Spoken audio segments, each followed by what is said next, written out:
A desperate boy runs into the church during Mass, asking the priest for help. The reason makes everyone cry. The morning sun filtered through the stained glass windows of the parish of St. Michael the Archangel, bathing the interior with multicolored light that seemed to dance across the faces of the faithful. It was a Sunday like any other in San Miguel de Allende, Guanajuato. Father Alejandro, a man with graying hair and kind eyes, was in the middle of his homily, his warm voice echoing against the ancient pink stone walls. And so, my dear brothers, love for one another is not just a suggestion but the very heart of our faith, the priest was saying when suddenly, the heavy wooden doors flew open. A boy, no older than 10, burst into the church, his face pale and contorted with fear. His footsteps echoed on the stone floor as he ran down the central aisle, leaving behind a trail of startled whispers and astonished glances. Father Alejandro, cried the boy, his voice choked with sobs and breathlessness. Please, help me. Father Alejandro, stunned by the interruption, hurried down from the pulpit, his cassock billowing as he rushed toward the child. The congregation, now enveloped in tense silence, watched the scene unfold with a mixture of curiosity and concern. Calm down, my child, the priest said, kneeling before the boy and placing his hands on his trembling shoulders. What's going on? What's your name? My name is Tomas, the boy answered, sobbing. It's my mom. She won't wake up. I tried everything, but she won't open her eyes. A murmur of worry swept through the church.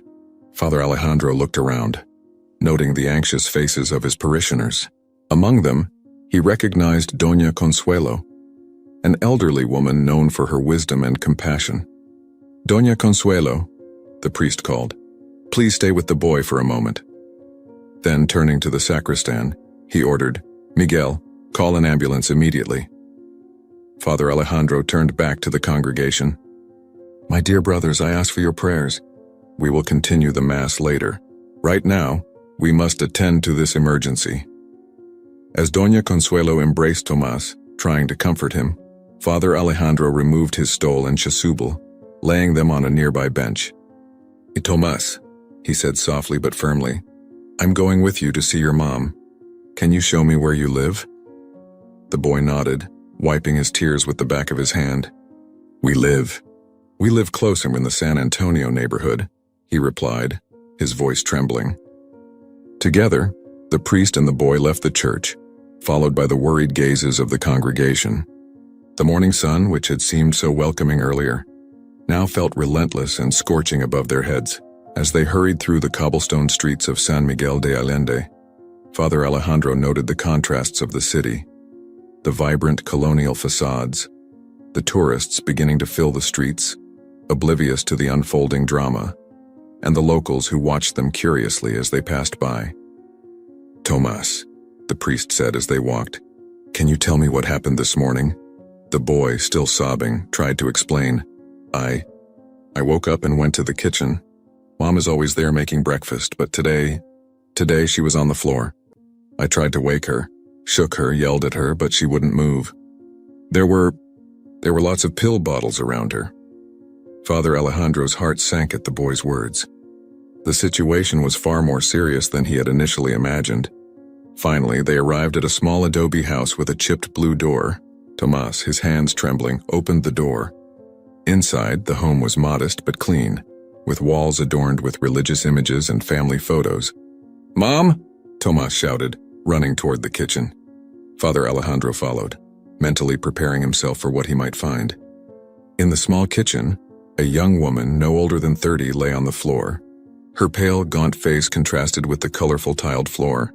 Around her, just as Tomas had described, were several pill bottles, some empty, others spilled. Father Alejandro knelt beside the woman, checking for vital signs. To his relief, he found a faint pulse. She's alive, he murmured, more to himself than to Tomas. At that moment, the sound of a siren approached. The ambulance had arrived. Tomas, the priest said, turning to the boy and who was watching the scene with fearful eyes. Your mom needs help, but she's alive. The doctors will take care of her now. I'll stay with you, all right?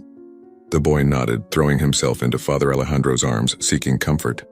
As the paramedics entered the house and began attending to Elena, the priest held Tomas close, his mind filled with questions about the circumstances that had led to this tragedy. As the ambulance drove off, carrying Elena to the hospital, Father Alejandro realized that this Sunday, which had begun like any other, would mark the start of an unexpected journey, not only for Tomás and his mother but for himself and the entire community of San Miguel de Allende. The General Hospital of San Miguel de Allende bustled with activity as the afternoon sun filtered through the windows. In the waiting room, Father Alejandro sat next to Tomás, who, exhausted from crying and anxiety, had fallen asleep with his head resting on the priest's shoulder. A middle-aged nurse with her hair pulled back in a tight bun approached them. "Father," she said softly, "Mrs. Elena is stable. You can go see her, but—" She paused, glancing at Tomás. "Perhaps it's best if the boy doesn't go in just yet." Father Alejandro nodded, thanking her with a gesture. Carefully, he laid Tomás down on the chair and headed towards Elena's room. Upon entering, the smell of disinfectant hit his senses. Elena lay in bed, pale and connected to several machines. Her sunken, dark-circled eyes opened slowly at the sound of the priest's footsteps. "Father Alejandro," she murmured in a hoarse voice. "Where's Tomás?" "He's safe, Elena." "Asleep in the waiting room," the priest responded, approaching the bed. "Oh, Elena, what happened?" "Why?" Elena closed her eyes, tears sliding down her cheeks. "I can't take it anymore, Father, life. It's too heavy." Father Alejandro pulled up a chair and sat next to her bed. "Tell me, my child, what brought you to this point?" Over the next hour, Elena, between sobs and pauses to catch her breath, told her story. She spoke of how she had fallen in love with Jack, an American tourist visiting San Miguel de Allende, of how he had promised her the world, and she had believed his promises, of how, when she became pregnant, Jack disappeared, leaving her alone to raise Tomás. "I tried to be strong for my son, Father," Elena said, her voice barely a whisper. "But I worked 3 jobs, sold crafts to tourists, did everything I could. But every day is a struggle, and Tomás, every time I look at him, I see Jack. He's a constant reminder of my mistake, of my naivety." Father Alejandro listened, his heart heavy with Elena's pain. "My child, Tomás is not a mistake. He's a gift, a light in your life." "I know, Father," Elena replied, closing her eyes. "And that only makes me feel worse. What kind of mother can't see beyond her own pain to love her child the way he deserves?" As they talked, they didn't notice Tomás, who had woken up and was now standing in the doorway, listening to every word with tear-filled eyes. "Mama," the boy said, his voice breaking with emotion. Elena and Father Alejandro turned gears, surprised. "Tomás, my son," Elena began, but the boy was already running towards her, throwing himself into her arms. "I'm sorry, Mom," Tomás sobbed. "I'm sorry if I make you remember sad things. I promise I'll be better, that I won't give you any trouble. Please, don't leave me." Elena hugged her son tightly, her own tears mixing with Tomás. "No, my love, it's not your fault. I'm the one who's sorry. I love you more than anything in this world." Father Alejandro watched the scene, moved and concerned in equal measure. He knew that this was just the beginning of a long path of healing for both of them. In the days that followed, as Elena recovered in the hospital, Father Alejandro immersed himself in helping the small family. He organized a collection at the parish to cover medical expenses and made sure Tomás had a safe place to stay with Doña Consuelo, who volunteered to take care of the boy. One afternoon, while Father Alejandro was going over some documents in his office at the parish, he received an unexpected visitor. A tall man with blonde hair and blue eyes entered nervously. "Father," the man said with a pronounced American accent, "my name is Jack Thompson. I think I'm Tomás's father." The priest felt the air leave his lungs. "Jack, Tomás's father? How?" Jack ran a hand through his hair, visibly uncomfortable. "I saw the news online. A Facebook group for expats in San Miguel mentioned what happened to Elena. I didn't know she was pregnant when I left. I didn't know I had a son." Father Alejandro struggled to keep his composure. "And now what, Jack? Have you come to meet your son? Or to apologize to Elena for abandoning her?" Jack lowered his gaze. "I don't know, Father. Honestly, I don't know what I'm doing here. But when I saw the news, I felt like I had to come. Maybe I can help in some way." The priest stood up, walking towards the window. Outside, the town square was bustling with life. Tourists taking photos, street vendors hawking their wares, children playing. Life went on, oblivious to the drama unfolding within the parish walls. "Jack," Father Alejandro said finally, turning to the man, "your arrival is going to complicate things a lot. Elena is in a very vulnerable state, and Thomas? He doesn't even know who you are." "I know, Father," Jack replied, "but I'm willing to do whatever it takes. I've made mistakes, but I want to make amends." As Father Alejandro considered what to do with this new, unexpected situation, a shout from the plaza caught his attention. Looking out the window, he saw Tomas running towards the parish, his face lit up with a smile. "Father Alejandro," the boy yelled as he entered the office. Mom woke up. "The doctors say." Tomas stopped abruptly when he saw the stranger in the office. His eyes, identical to Jack's, widened with curiosity. Jack, for his part, looked as if he had seen a ghost. "My God," he murmured, He's exactly like me when I was a kid." Father Alejandro closed his eyes for a moment, offering a silent prayer.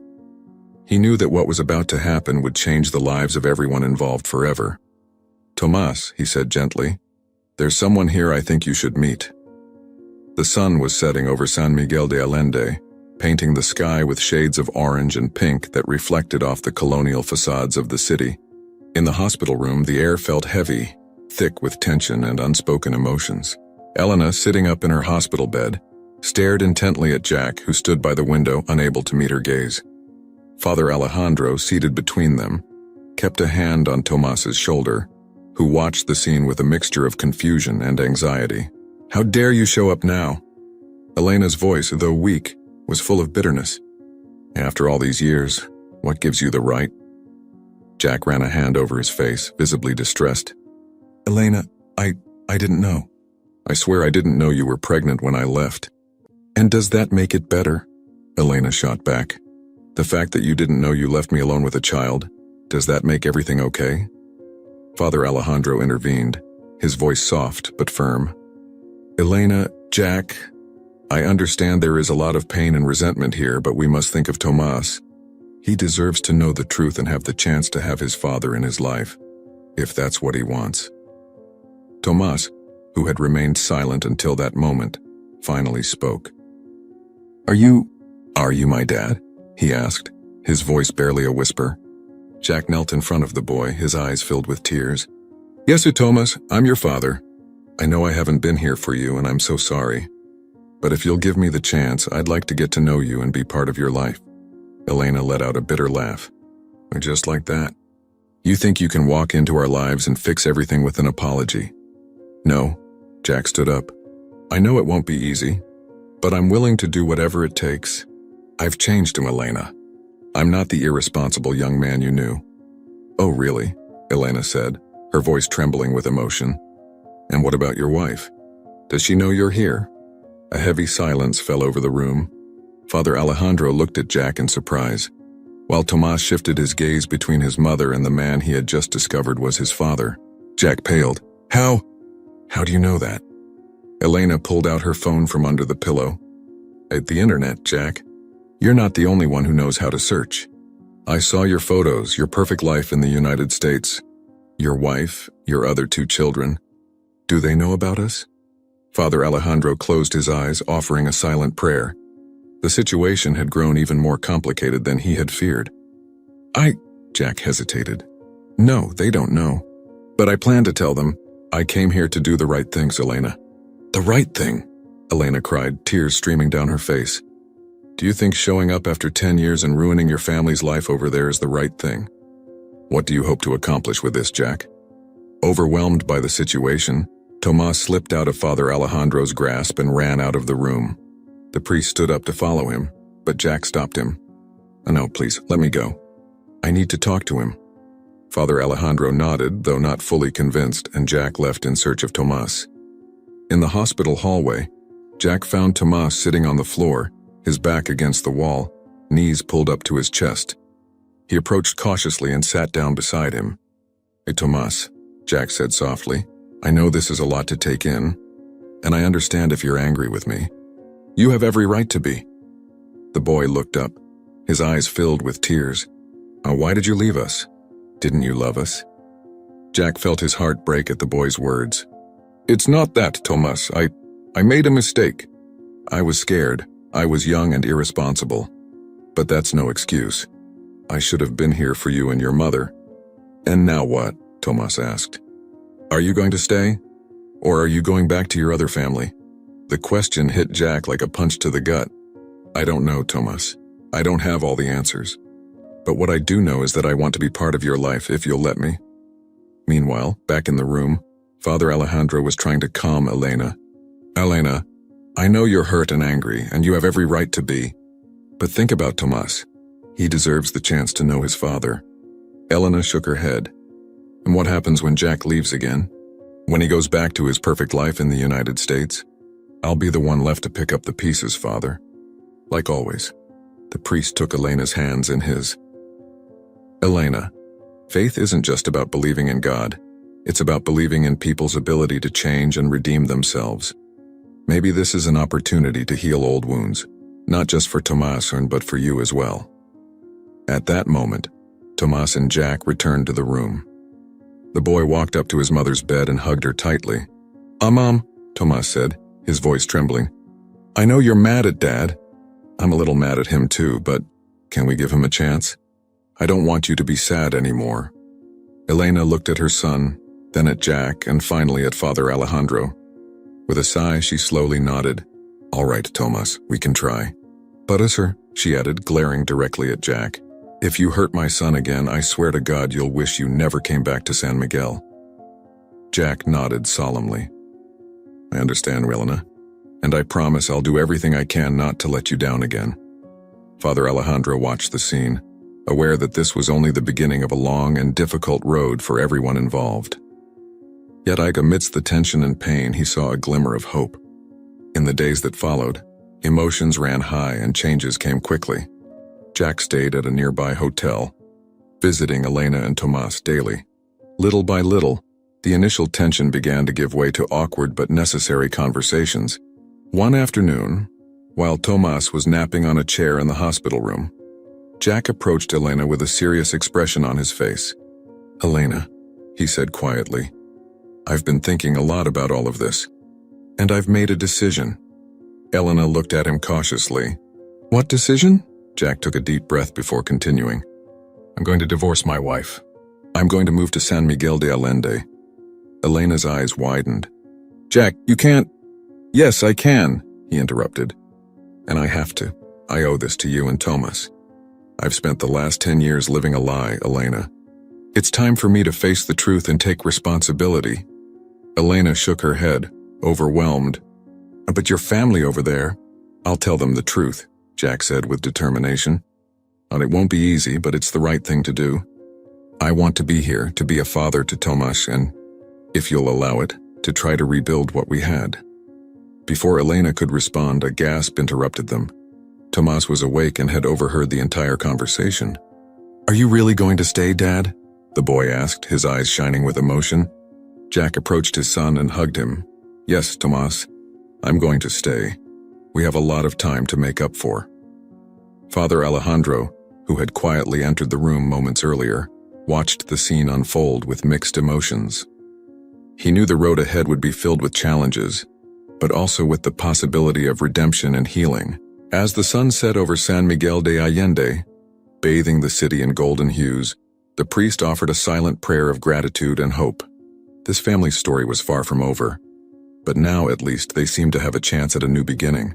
The months that followed in San Miguel de Allende were a whirlwind of changes and adjustments for Elena, Tomas, and Jack.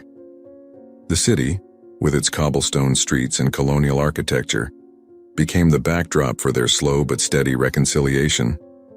Elena was discharged from the hospital, but the road to her emotional recovery was just beginning. With Father Alejandro's help, she began attending therapy and support groups for people who had experienced depression and suicide attempts. One afternoon, while walking through the main square with Father Alejandro, Elena stopped in front of the iconic parochia of St. Michael the Archangel.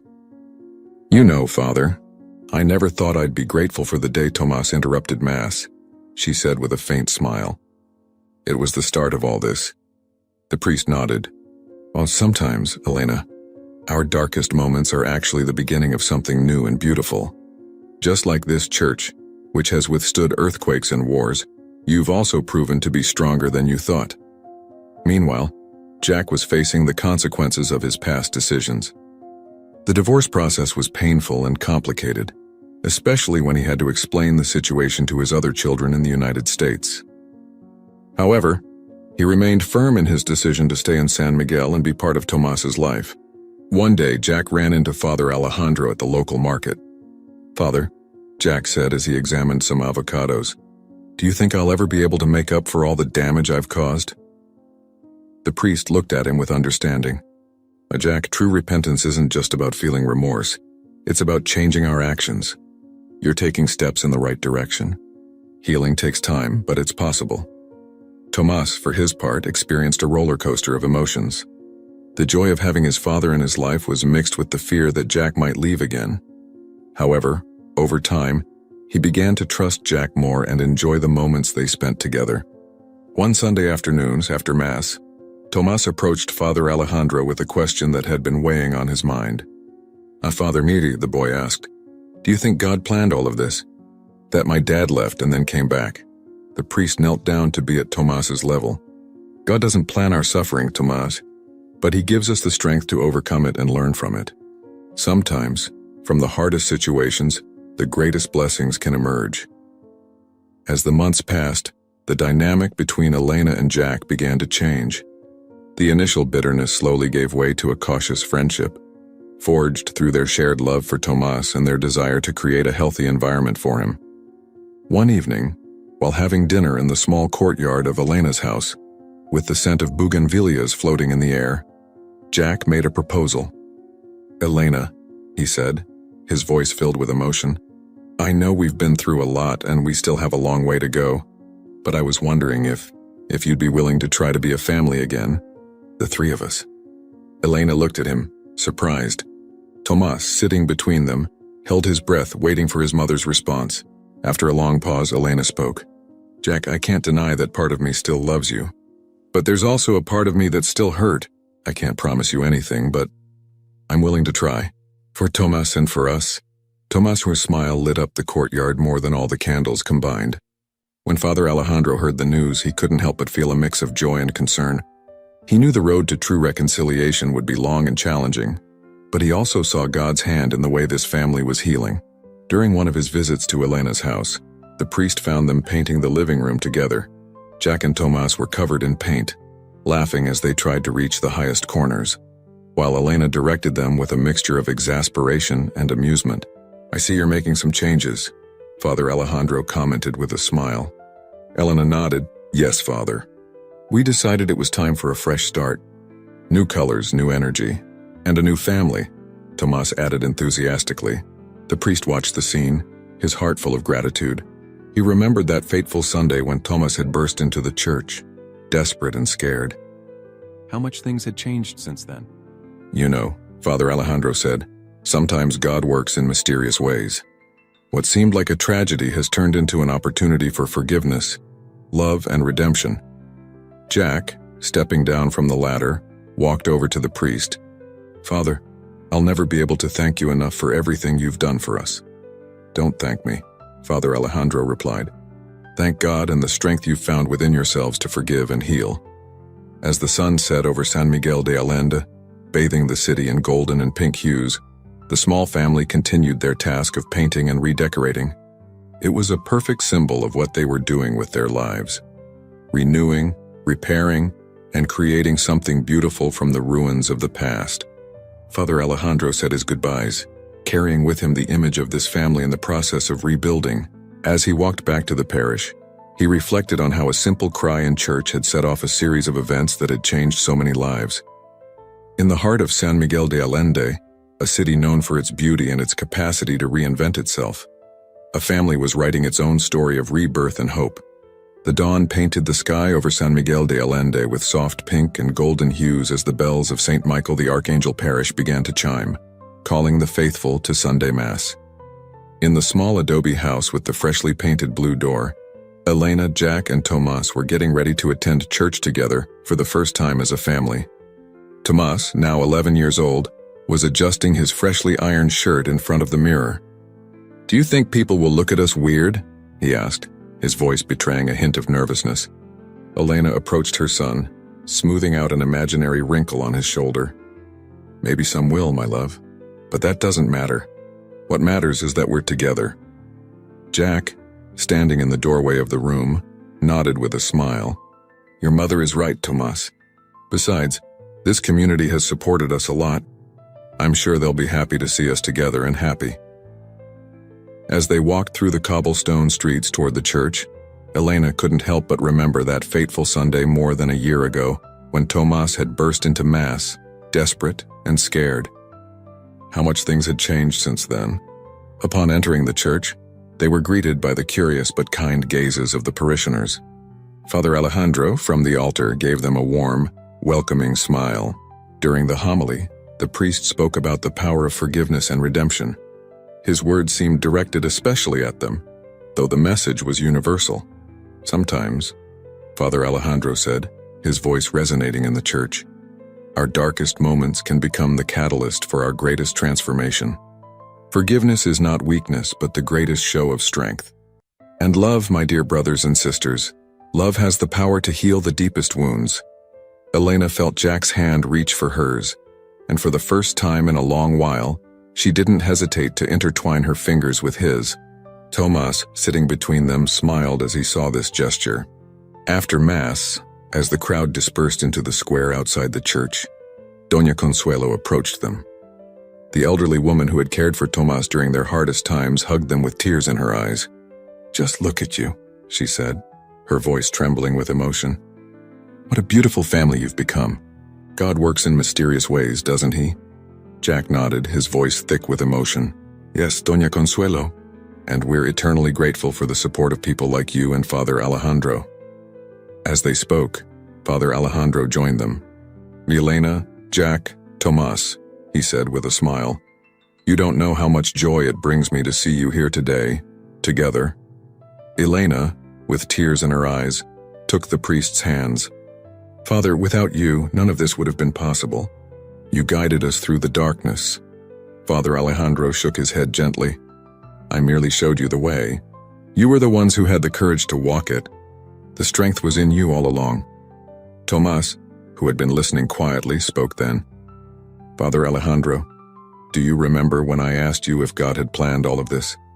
The priest nodded, recalling that conversation. "Now I think I understand what you meant," Tomas continued. "God didn't plan our suffering, but he gave us the strength to overcome it and the chance to be happy again." Father Alejandro smiled, touched by the boy's wisdom. "That's right, Tomas. And look how much all of you have grown through this trial." As the sun rose higher in the sky, bathing the square in golden light, the family said their goodbyes to Father Alejandro and Doña Consuelo. They walked together toward the main plaza, where vendors were already setting up their stalls of crafts and food. "What do you say we have some churros with hot chocolate?" Jack suggested, pointing to a nearby stand where the sweet aroma of chocolate and cinnamon filled the air. Tomas nodded enthusiastically, running toward the stand. Elena and Jack followed, laughing at his boundless energy. As they enjoyed their breakfast and seated on a bench in the square, Elena looked around. The bougainvilleas adorning the colonial balconies, the sound of the central fountain, the laughter of children playing, the aroma of chocolate and spices, everything seemed more vibrant, more alive. "What are you thinking about?" Jack asked, noticing her thoughtful expression. Elena smiled, wiping a smudge of chocolate from Tomas's cheek. "I'm thinking about how lucky we are, how from the deepest darkness we found this light, and how San Miguel, this beautiful city, has been both witness and part of our story." Jack nodded, understanding perfectly. It's as if the city itself welcomed us and helped us heal. And now," Tomas added with the wisdom only a child can have, "we're part of its story too, right?" Elena and Jack exchanged a look of pride and love. "That's right, my love," Elena said, hugging her son. "We're part of San Miguel's story, and San Miguel is part of ours." As the morning progressed and the city came to life around them, the small family remained seated in the square, enjoying the simple joy of being together. The desperate cry in the church that had marked the beginning of their journey now seemed like a distant echo, replaced by the sound of their laughter and the murmur of their conversations. In the heart of San Miguel de Allende, a city known for its ability to inspire and transform those who live there, a family had found its way back to each other. In the process, they had discovered a strength and love they didn't know they possessed. Father Alejandro, watching them from a distance as he returned to the parish, smiled to himself. In his long career as a priest, he had witnessed many stories of pain and redemption, but few had moved him as much as this one. It was a living reminder that even in the darkest moments, there is always hope, and that sometimes, a simple cry in a church can be the beginning of a beautiful symphony of love, forgiveness, and renewal. A daycare worker noticed 8-year-old twin sisters always hiding food in their pockets and asked them why. When she heard the answer, she broke down in tears. Maya Rodriguez pulled into the staff parking lot of Sunshine Valley Daycare Center just as the digital clock on her dashboard flipped to 11:30 a.m. She was early for her afternoon shift, as usual. The pale November sun cast long shadows across the playground where the morning group was enjoying their final hour of outdoor time before lunch. She watched the children from her car for a moment, breathing in the ritual of observation that had become second nature during her 7 years as a childcare worker. The center itself was housed in a converted Victorian home, its cheerful yellow siding and bright blue door standing out against the more subdued colors of suburban Oak Ridge, Connecticut. A wooden sign with rainbow-colored letters announced the center's name, swinging gently in the crisp autumn breeze. The large oak trees that gave the town its name were shedding their leaves across the playground, creating a golden carpet that the children delighted in kicking up as they ran. Maya grabbed her insulated lunch bag and the box of art supplies she'd purchased over the weekend. Her supervisor had approved her proposal for expanded afternoon art activities, acknowledging that Maya had a special touch with the quieter children who didn't gravitate toward the more boisterous playground games. 7 years at Sunshine Valley had earned her a reputation for connecting with the children others found difficult to reach. "There she is," called out Diane, the center's director, as Maya pushed through the front door. "Our resident art therapist has arrived." Maya laughed, setting down her supplies on the reception counter. "Not officially certified yet, but I'm getting there. 3 more classes to go." Diane, a woman in her 50s with salt and pepper hair always neatly pulled back in a bun, smiled warmly. "Those credits are just formalities.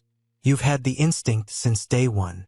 Maya appreciated the vote of confidence, though she knew the certification would make a real difference in her ability to help the children she worked with. At 32, she had finally found her true calling after drifting through several unfulfilling jobs in her 20s.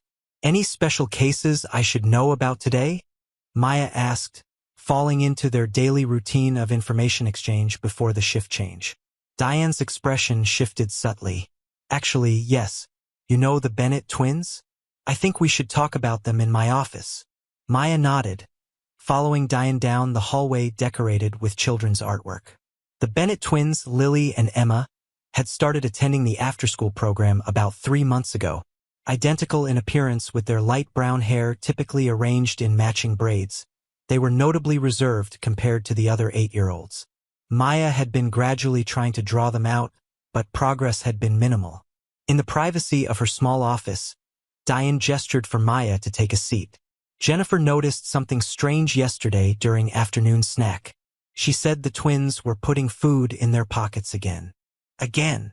Maya asked, leaning forward slightly. "Has this happened before?" "Apparently it's been going on for weeks," Diane replied, a furrow appearing between her brows.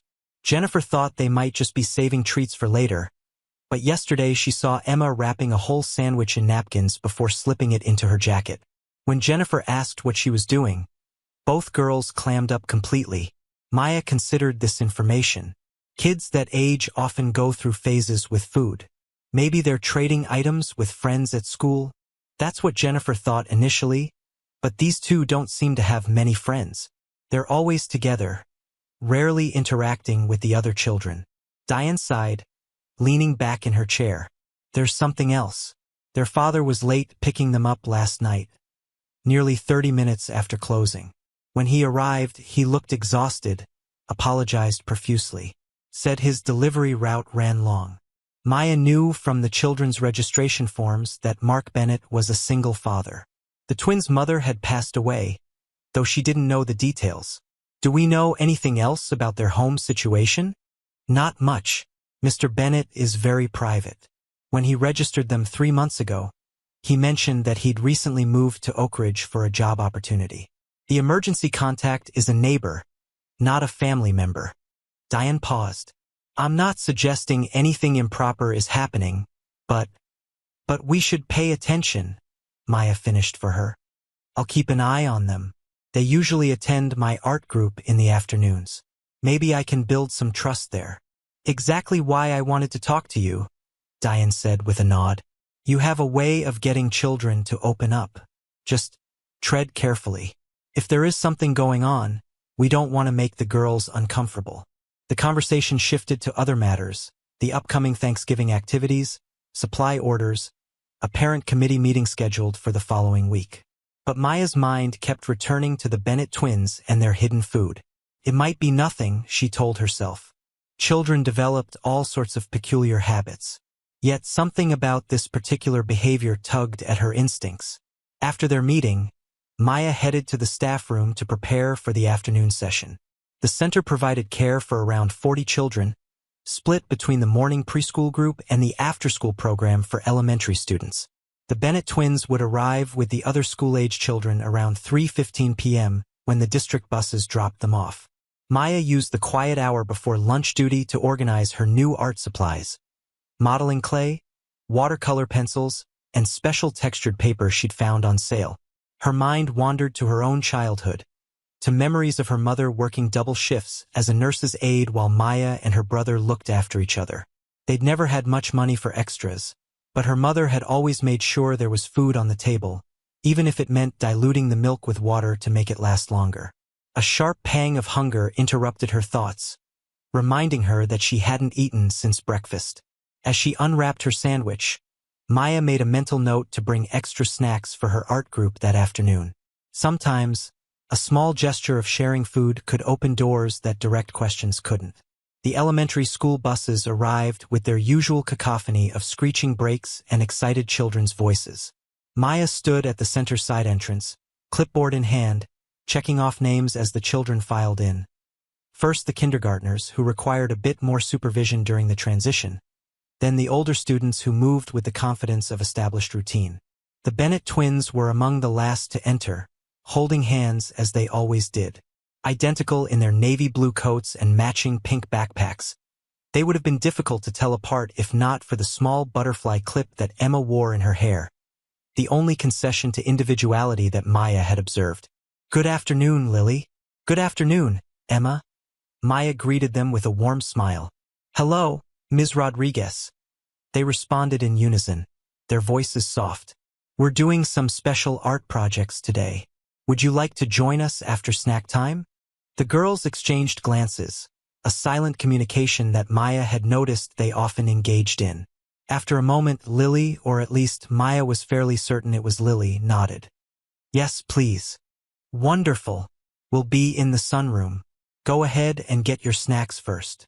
The twins moved on, still hand in hand, toward the cafeteria area where afternoon snacks were being distributed.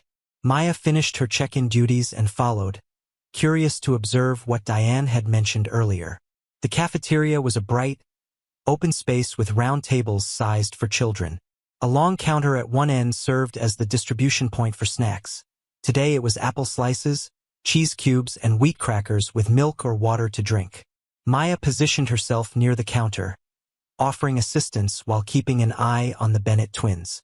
The girls went through the line quietly, accepting their portions with polite thank yous to Mrs. Patel, the kitchen assistant. They took their trays to the far corner of the room, sitting side by side at a table otherwise unoccupied. Maya noticed that their movements seemed more tense than those of the other children, who were chatting animatedly and immediately diving into their food. Instead of eating right away, the twins surveyed the room carefully, their eyes moving from one staff member to another. When they thought no one was watching, Emma slipped several crackers into the pocket of her cardigan. Lily followed suit with apple slices, carefully wrapping them in a napkin first. Maya pretended not to notice, turning to help a kindergartner who had spilled his milk. When she glanced back at the twins, they were eating the remaining food on their trays slowly, methodically, as if making sure nothing would be wasted. The behavior struck Maya as deliberate and practiced. It wasn't the impulsive action of children saving a favorite treat for later. There was something almost solemn in their careful preservation of the food, something that spoke of necessity rather than preference. After snack time, Maya set up her art station in the sunroom, a glass-enclosed porch at the back of the building that caught the afternoon sun beautifully. She arranged the new modeling clay, tempera paints, and various papers on the large central table, creating an inviting space for creativity. Children began to filter in as they finished their snacks. To Maya's satisfaction, the Bennett twins arrived early, their interest in the colorful supplies evident despite their reserved demeanor. "Today we're going to create our own special places," Maya explained once all 8 children in her group had settled around the table. "It could be somewhere you've been that you love, somewhere you'd like to go, or somewhere that exists only in your imagination. You can use any of the materials here to bring your special place to life." The children reached eagerly for supplies, already discussing their ideas. One boy announced he would create a rocket ship to Mars, while a girl began sketching what looked like a princess castle. The Bennett twins, however, remained still, watching the others. "It's okay to take your time," Maya said, kneeling between their chairs. "Sometimes ideas need a little while to grow." Emma looked at Lily, then back at Maya. "Can we work together?" Emma asked, her voice barely above a whisper. "Of course," Maya replied. "Your special place can be one you share." This seemed to relieve some tension. The girls selected a large sheet of blue construction paper and began to work with the watercolor pencils, their heads bent close together, occasionally whispering to each other. Maya circulated among the children, offering encouragement and technical assistance where needed. She deliberately saved the twins for last, giving them time to become absorbed in their work before approaching again. When she finally made her way back to them, Maya was struck by what they had created. On the blue background, the girls had drawn a small house with extraordinary detail.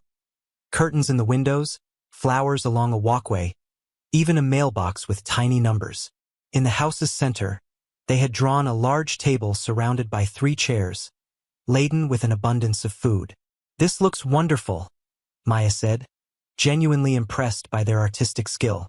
"Is this your special place?" The twins looked at each other again. After a moment, Lily spoke. "It's our old house, before Mommy went to heaven." The simple statement, delivered without drama, nonetheless pierced Maya's heart. "I see," she said gently. "And that's a beautiful table you've drawn. Is that for a special meal?" Emma traced her finger along the edge of the drawn table. "That's for when Daddy didn't have to work at night, when we all ate together." Maya noticed that the table in their picture was indeed piled high with food, more like a feast than an ordinary dinner. There were platters heaped with what looked like turkey, bowls overflowing with fruits and vegetables, and what appeared to be a cake in the center. "That looks delicious," Maya said, choosing her words carefully. "Do you have favorite foods that you like to eat at home now?" The question seemed to make the girls uncomfortable. They exchanged another of their silent communications before Lily answered, "We eat whatever Daddy brings home." Maya sensed she was approaching a boundary and decided not to push further. "Well, your picture is beautiful. The details are amazing. Would you like to add some color with the paints?" The diversion worked, and the twins eagerly accepted the watercolors Maya offered. She moved on to check on the other children, her mind working through what she had observed. The twins' artwork, their careful hoarding of food, their comment about eating whatever Daddy brings home. The pieces were beginning to form a picture that worried her. By the time the art session ended, Maya had formulated a plan. She would need to build more trust with the Bennett twins before directly addressing her concerns. She decided to start a storytelling group the following week. Stories about sharing, about asking for help, about different kinds of families. Sometimes, children found it easier to relate to difficult topics through the safe distance of fictional characters. As the children cleaned up and prepared for the next activity period, Maya overheard a snippet of conversation between the twins as they washed paintbrushes at the sink. "Do you think we have enough for tonight?" Emma whispered. "I don't know," Lily replied.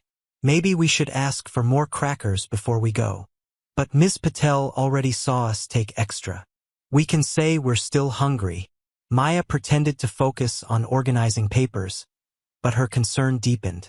The girls weren't simply saving treats for later, they were systematically collecting food as if preparing for scarcity. The remaining hours of the afternoon passed quickly. Maya noted that the twins did indeed request additional crackers before the final activity period, which Mrs. Patel provided without question. These two disappeared into pockets rather than being eaten immediately.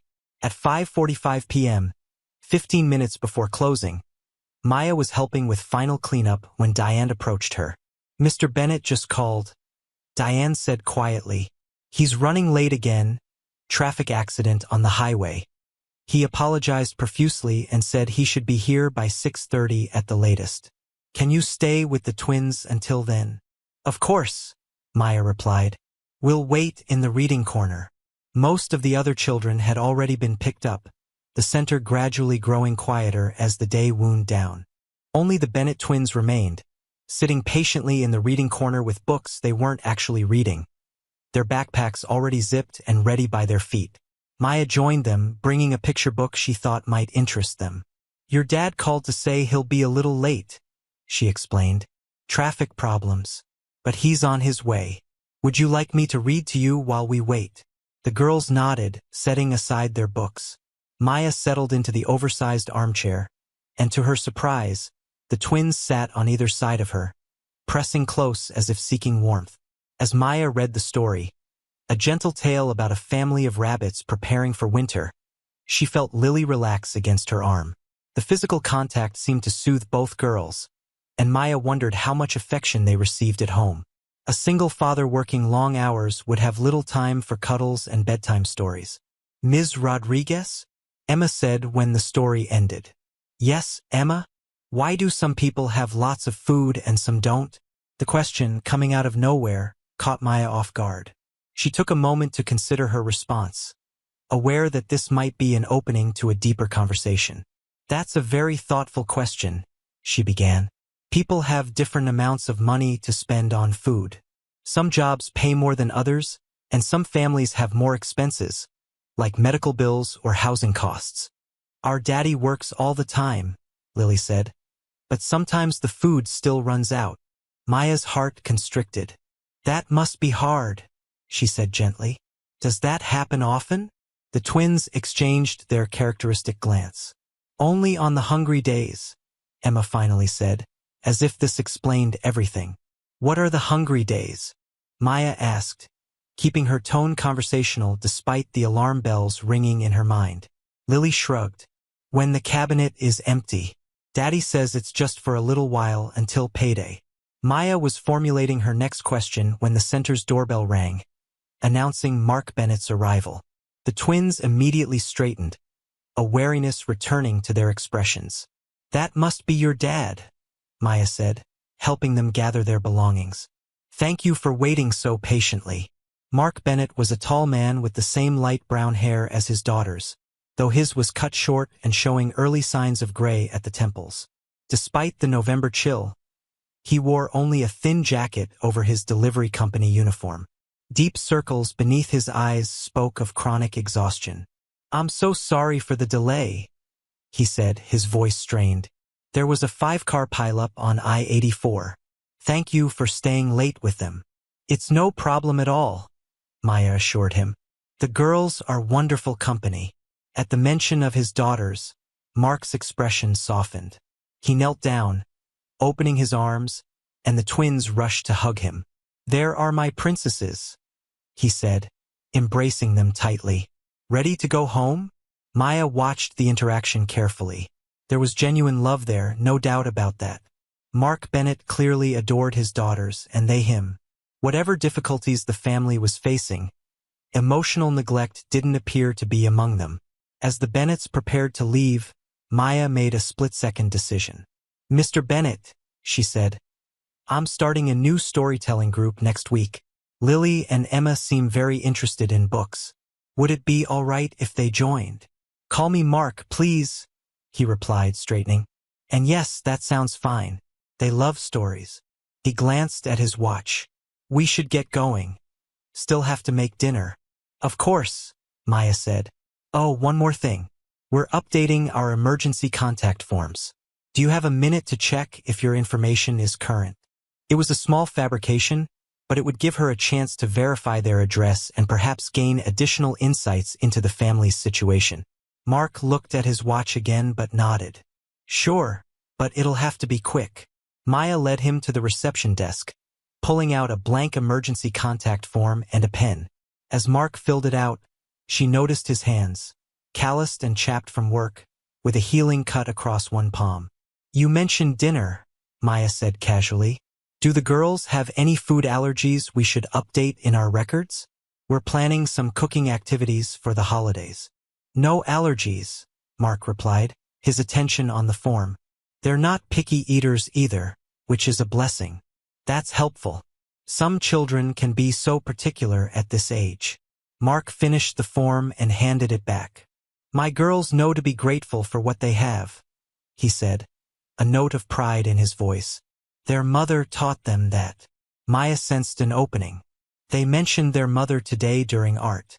They drew your old house, with a big family dinner. A fleeting expression of pain crossed Mark's face. Caroline loved cooking for us. Always made holidays special. He paused, then added in a lower voice, It's been 2 years, but they still talk about her meals. I'm very sorry for your loss, Maya said sincerely. Mark nodded, then called to his daughters who were waiting by the door. Come on, girls. Time to go. As the Bennett family departed, Maya watched through the window as they walked to an older model sedan parked at the curb. The twins climbed into the back seat, still holding hands, while their father placed their backpacks carefully in the trunk. There was a moment when Mark stood alone, shoulders slumped with what looked like the weight of the world, before straightening and getting into the driver's seat. Maya returned to her desk, reviewing what she had learned. There was no definitive evidence of severe neglect or abuse. Quite the contrary, Mark Bennett clearly loved his daughters and was doing his best to care for them. But the signs of financial struggle were difficult to ignore. The thin jacket in November, the exhaustion, the twins' careful hoarding of food, and their casual reference to hungry days. Food insecurity could take many forms, from the occasional missed meal to chronic hunger. Maya had seen it before in her work with children, though usually the signs were more obvious. Extreme thinness, lethargy, explicit requests for food. The Bennett twins were neither underweight nor overtly malnourished, but their behavior suggested they had experienced enough scarcity to develop coping mechanisms. Maya pulled out a fresh notebook and began documenting her observations. This wasn't a situation for immediate intervention. No laws were being broken, no children were in imminent danger. But it was a family in need of support, and Maya was determined to find a way to provide it without undermining Mark Bennett's dignity as a parent. The question of how to proceed weighed on her mind as she gathered her belongings and prepared to leave for the day. Direct offers of assistance might be rejected out of pride. Involving official channels too hastily could do more harm than good. She would need to move carefully, building trust with both the twins and their father.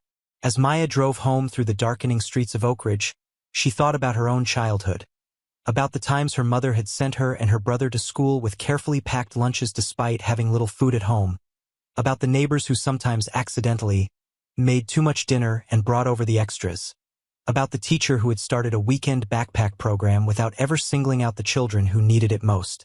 There were ways to help that preserved dignity. Maya just needed to find the right approach for the Bennett family. She decided to continue her gentle questioning through art and storytelling sessions, to create more opportunities to connect with Mark during pickup times, and to consult with Diane about program-wide initiatives that might benefit all families experiencing hardship without targeting anyone specifically. Most importantly, she would watch and listen more carefully to what the twins were trying to tell her through their behavior. Children often communicated their needs in ways adults failed to recognize. The food in the pockets was just the beginning of the story. Maya turned into her apartment complex, mind still churning with possibilities.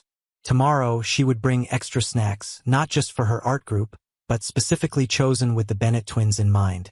Shelf-stable, easily portable foods that wouldn't raise eyebrows if they disappeared into pockets. It was a small gesture, but it was somewhere to start. She parked her car and gathered her things, the weight of responsibility settling firmly on her shoulders. The Bennett twins had inadvertently entrusted her with their secret. Now it was up to her to find a way to help without betraying that trust. The next afternoon, Maya arrived at Sunshine Valley with renewed purpose and a bag of granola bars, dried fruit packets, and cheese crackers, all individually wrapped and easy to slip into pockets. She had spent much of the night researching local resources for families experiencing food insecurity, from food pantries to assistance programs, filing the information away for when the right moment presented itself. The twins arrived with the after-school group, still holding hands, still quieter than their peers. Maya greeted them warmly, noticing the slight dark circles under their eyes that suggested a restless night. During snack time, Maya observed them more closely. The pattern repeated: careful surveillance of the room, strategic wrapping of food items, discreet placement into pockets.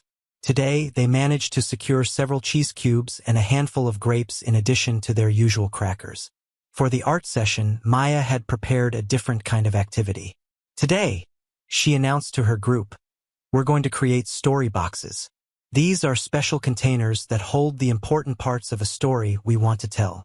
She distributed small cardboard boxes she had collected and painted white, along with various decorative materials: markers, stickers, small fabric scraps, and pictures cut from magazines.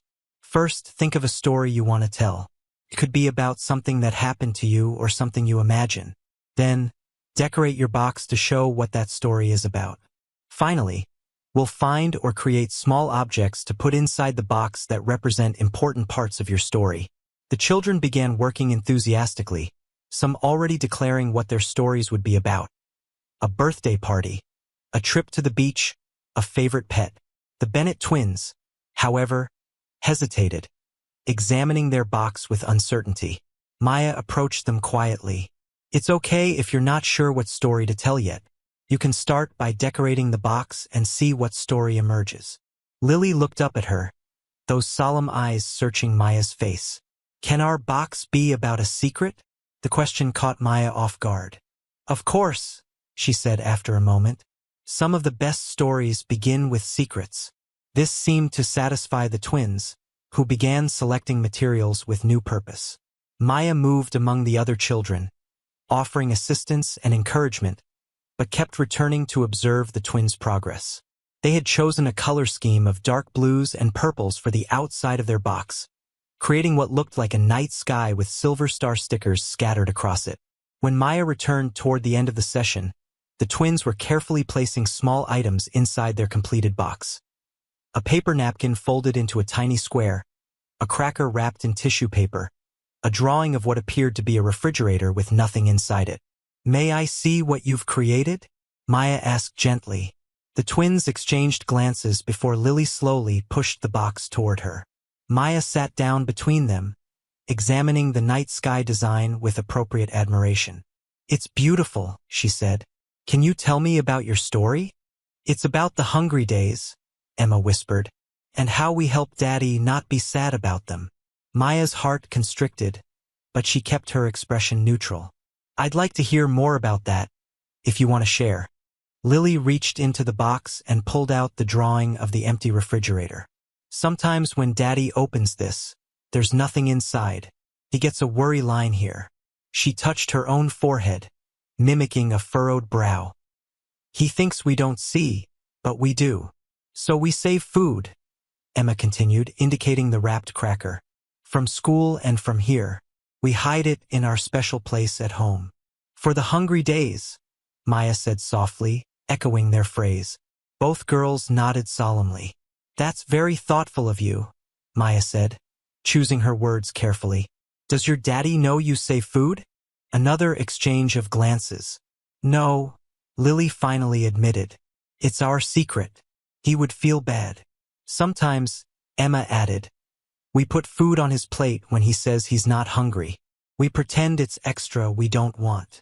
The image of these 8-year-old girls secretly feeding their father, understanding even at their young age that his not-hungry claims were self-sacrifice, made Maya's throat tighten with emotion. "You take very good care of each other," she managed to say. "That's what families do. But there are people who can help families when they have hungry days.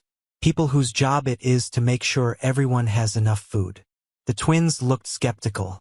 "Daddy says we don't take handouts," Lily said with the certainty of a child repeating an often-heard phrase. "It's not handouts," Maya explained. "It's neighbors helping neighbors. Like if your friend fell down on the playground, you'd help them up, right? That's what communities do.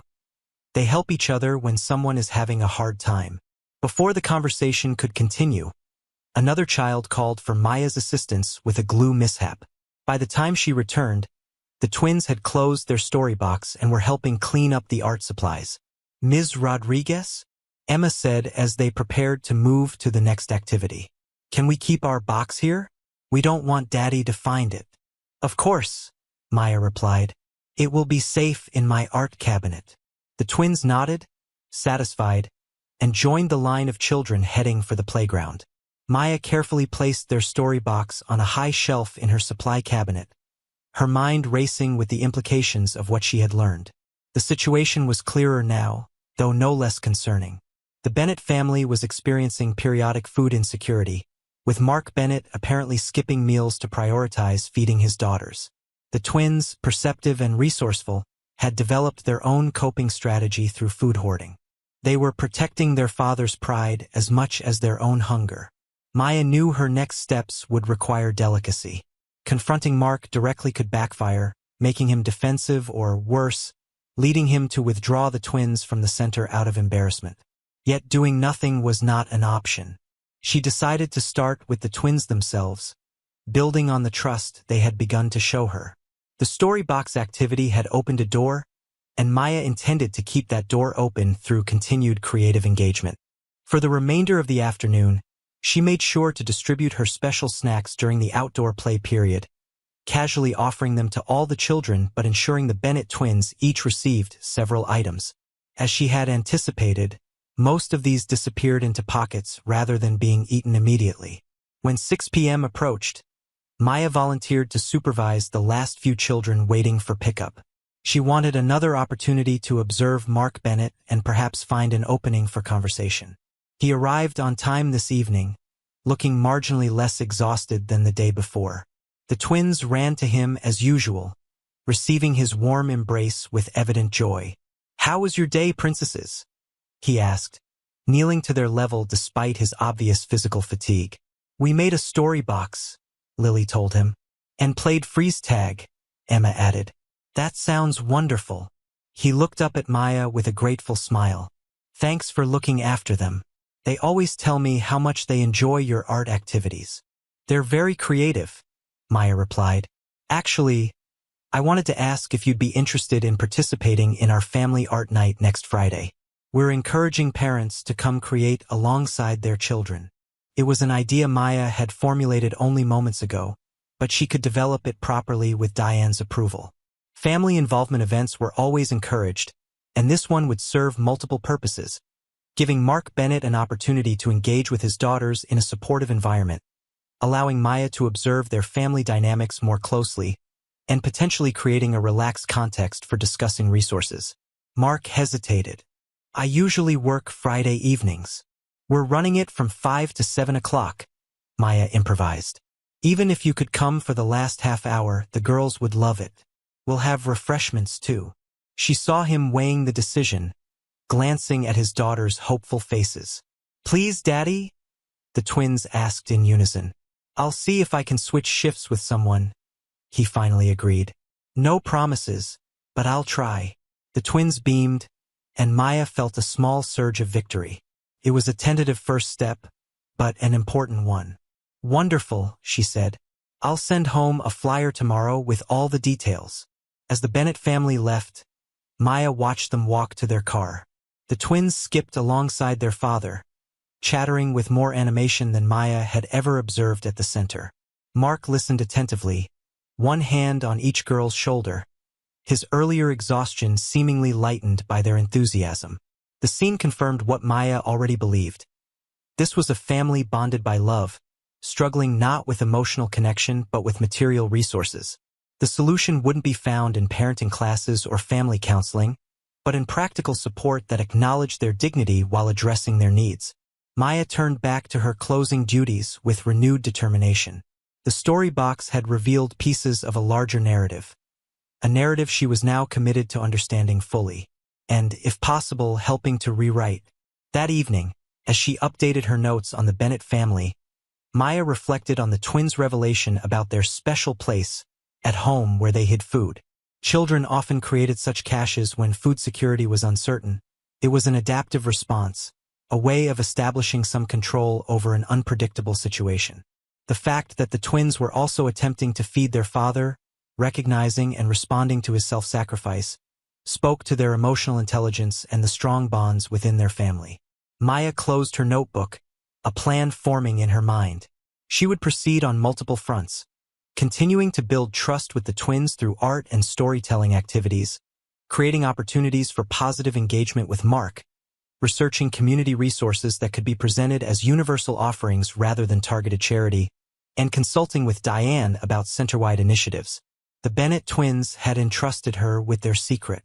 In their childish wisdom, they had recognized something in Maya that made them feel safe, perhaps an intuitive understanding that she wouldn't judge their circumstances or betray their confidence. Now it was up to Maya to prove them right. A week passed, during which Maya carefully observed the Bennett twins while implementing the first phases of her plan. The extra snacks she brought disappeared reliably into pockets. Her storytelling sessions, featuring characters who helped each other through difficult times, seemed to resonate with the girls.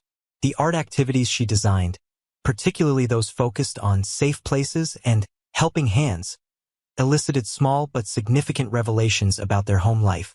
She learned that they lived in a small apartment on the north side of town, that their father worked for 2 different delivery companies to make ends meet, that the hungry days typically came at the end of the month when bills were due. The twins spoke matter-of-factly about these realities, without self-pity or complaint, as if periodic food scarcity were simply a normal part of childhood. Through casual conversations during pickup times, Maya also learned more about Mark Bennett. He had moved the family to Oak Ridge 8 months ago for better job opportunities after the factory where he'd worked in their hometown closed down. His wife, Caroline, had passed away from breast cancer 2 years earlier, leaving medical bills that had depleted their savings. He spoke briefly but warmly about her, his voice softening whenever he mentioned the girl's mother. Maya noted that despite his evident exhaustion, Mark always arrived clean and presentable, his uniform neat if somewhat worn. The twins likewise were always clean, their hair neatly braided, their clothes modest but well-maintained. This was a father doing his absolute best with limited resources, his pride perhaps the biggest obstacle to accepting help. The family art night that Maya had spontaneously proposed became a reality with Diane's enthusiastic support. Flyers went home with all the children, and refreshments were arranged. Substantial enough to constitute a light dinner, Maya made sure of that. When Friday evening arrived, the center was transformed with string lights and displayed artwork from all the children. 6 activity stations were set up throughout the rooms, each offering a different creative project that parents and children could complete together. Maya stationed herself near the entrance, greeting families as they arrived and directing them to the activities. She kept one eye on the door, hoping that Mark Bennett would manage to rearrange his work schedule as promised. By 6:30 p.m., with only 30 minutes remaining in the event, Maya was beginning to lose hope when the Bennett family finally arrived. Mark still wore his delivery company uniform but had clearly made an effort to freshen up. The twins, spotting Maya immediately, waved with more enthusiasm than she had ever seen from them at the center. "We thought you couldn't make it," Maya said, genuinely relieved as she approached them. "Got lucky," Mark replied, a hint of pride in his voice. "Finished my route early and Tony agreed to cover the first hour of my evening shift." He looked around at the transformed center. "The girls have been talking about this all week." "Well, I'm glad you're here. We have plenty of activities to choose from, and refreshments in the main room." Maya knelt to the twins' level, What would you like to do first? Can we show Daddy our story box? Lily asked. Maya hesitated, remembering the contents of that particular creation and the twins' request to keep it at the center, away from their father's eyes. How about we start with something new? There's a family portrait station I think you'd enjoy. The twins seemed satisfied with this suggestion, and Maya led the Bennett family to a table covered with various art supplies. The activity involved creating a collaborative portrait, with each family member contributing elements using different materials. I'll leave you to get started, Maya said. If you need anything, I'll be circulating around the room. She moved away, giving them space but keeping them in her peripheral vision. Mark Bennett sat between his daughters, listening intently as they explained the activity. Despite his obvious fatigue, he engaged fully with them, helping Lily open a package of colored pencils and admiring the marker drawing Emma had already begun. Throughout the next 20 minutes, Maya observed the Bennett family while assisting other participants. She noticed how the twins constantly looked to their father for approval, how his face lit up with genuine pride at their creative efforts, how the three of them seemed to communicate through small touches and shared glances that spoke of deep connection. Whatever material hardships they faced, emotional poverty was not among them. When Maya announced that refreshments were available, she made a point of mentioning that there was plenty to go around, and that families were welcome to enjoy a full meal. She had worked with Mrs. Patel to ensure the spread was substantial. Sandwiches, fruit platters, vegetable trays with dip, pasta salad, and an array of cookies and brownies. We also have take-home containers for leftovers, Maya added casually. We hate to see food go to waste. She watched as Mark filled plates for his daughters, taking only a small portion for himself despite the abundance available. The twins, however, followed Maya's earlier observation, slipping extra sandwich quarters onto their father's plate when he was distracted. As the event wound down, Maya approached the Bennett family again. They had finished their portrait, a cheerful scene showing the three of them in what appeared to be a park, with a faintly drawn-forth figure that Maya suspected represented Caroline Bennett watching over them. "This is beautiful," she said sincerely. "You've captured so much joy." "The girls did most of it," Mark said, but his contribution was evident in the carefully drawn trees that framed the scene. "Dad drew the best trees ever," Emma declared. "He used to draw pictures for our lunchboxes," Lily added. "When we had a house." An awkward silence followed this innocent remark. Mark's expression tightened slightly, and Maya could see him struggling to maintain his composure. "Artists are always handy to have in the family," Maya said smoothly, redirecting the conversation. "Mr. Bennett, before you go, I wanted to mention that we're starting a new program here at Sunshine Valley. We've partnered with the local food co-op for a weekend nutrition initiative." Mark's posture immediately stiffened. "Oh, yes. They're providing fresh produce and staples for our families to take home each Friday. It's part of a grant they received to promote healthy eating in the community. Everyone's encouraged to participate. It actually helps the co-op meet their grant requirements for distribution numbers." It was a carefully constructed explanation, designed to present the offering as something that would benefit all parties rather than as charity. The program was real. Maya had spent the week setting it up with Diane's help, connecting with the local food co-op and a nearby church's food pantry. What she didn't mention was that it had been created specifically with families like the Bennetts in mind. "That's nice," Mark said noncommittally. "But we don't—" "Can we, Daddy?" Emma interrupted, her eyes wide. "They might have those orange apples you like." Cara oranges," Lily corrected her sister. "Mommy used to get them special." Mark's resistance visibly wavered at the mention of this connection to his late wife. "We'll see," he said, which the twins seemed to interpret as a positive response, given their excited smiles. "The first distribution is next Friday," Maya continued. "Just a small bag for each family this time, but it should grow as the program develops." She paused, then added, "We're also looking for volunteers to help with packing and distribution, if you ever have time. Many hands make light work, as they say." This last addition was deliberate, offering Mark a way to contribute, to feel like a participant rather than just a recipient. Pride was a powerful force, especially for a parent struggling to provide. "I could maybe help with heavy lifting," he said after a moment. "Not sure about my schedule, but any time you can give would be appreciated," Maya assured him. "The girls could help too. We involve all the children in age-appropriate tasks." As other families began to depart, Maya guided the Bennetts toward the refreshment table, where Mrs. Patel was already packaging leftovers. "Please take some food for the weekend," she said, handing Emma a container. "We always prepare too much for these events." Mark hesitated, but didn't object when the twins eagerly began selecting items under Mrs. Patel's encouraging supervision. Maya noticed that they chose foods that would keep well: sandwiches, cookies, apples, rather than the more perishable options. "Your daughters are wonderful," Maya said quietly to Mark as they watched the twins. "They're so considerate and resourceful." "They've been through a lot," he replied, his voice low. "More than kids their age should have to deal with. But they're strong, like their mother." "They obviously adore you," Maya said. "The way they light up when you arrive, how they talk about you during activities. It's clear how much you mean to them." Mark swallowed hard, his composure briefly cracking. "I'm trying my best," he whispered. "It's just harder than I expected, doing this alone." It was the first admission of struggle Maya had heard from him, a tiny crack in the fortress of pride and self-reliance he had built around himself. "No one should have to do it all alone," she said gently.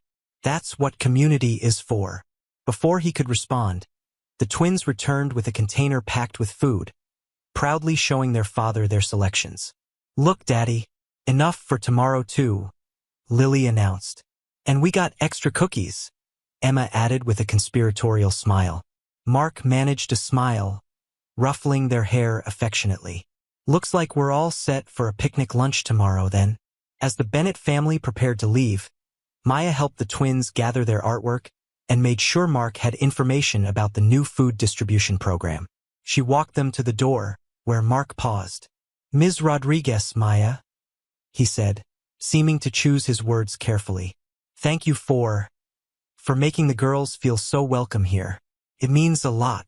"They're very special children," Maya replied. "And please, call me anytime if you need anything. That's what we're here for." She watched them walk to their car, the twins skipping ahead while Mark followed more slowly, the container of food clutched carefully in his hands. Even from a distance, Maya could see the weight of responsibility in his shoulders, the pride that both sustained and constrained him. The evening had confirmed what Maya already suspected.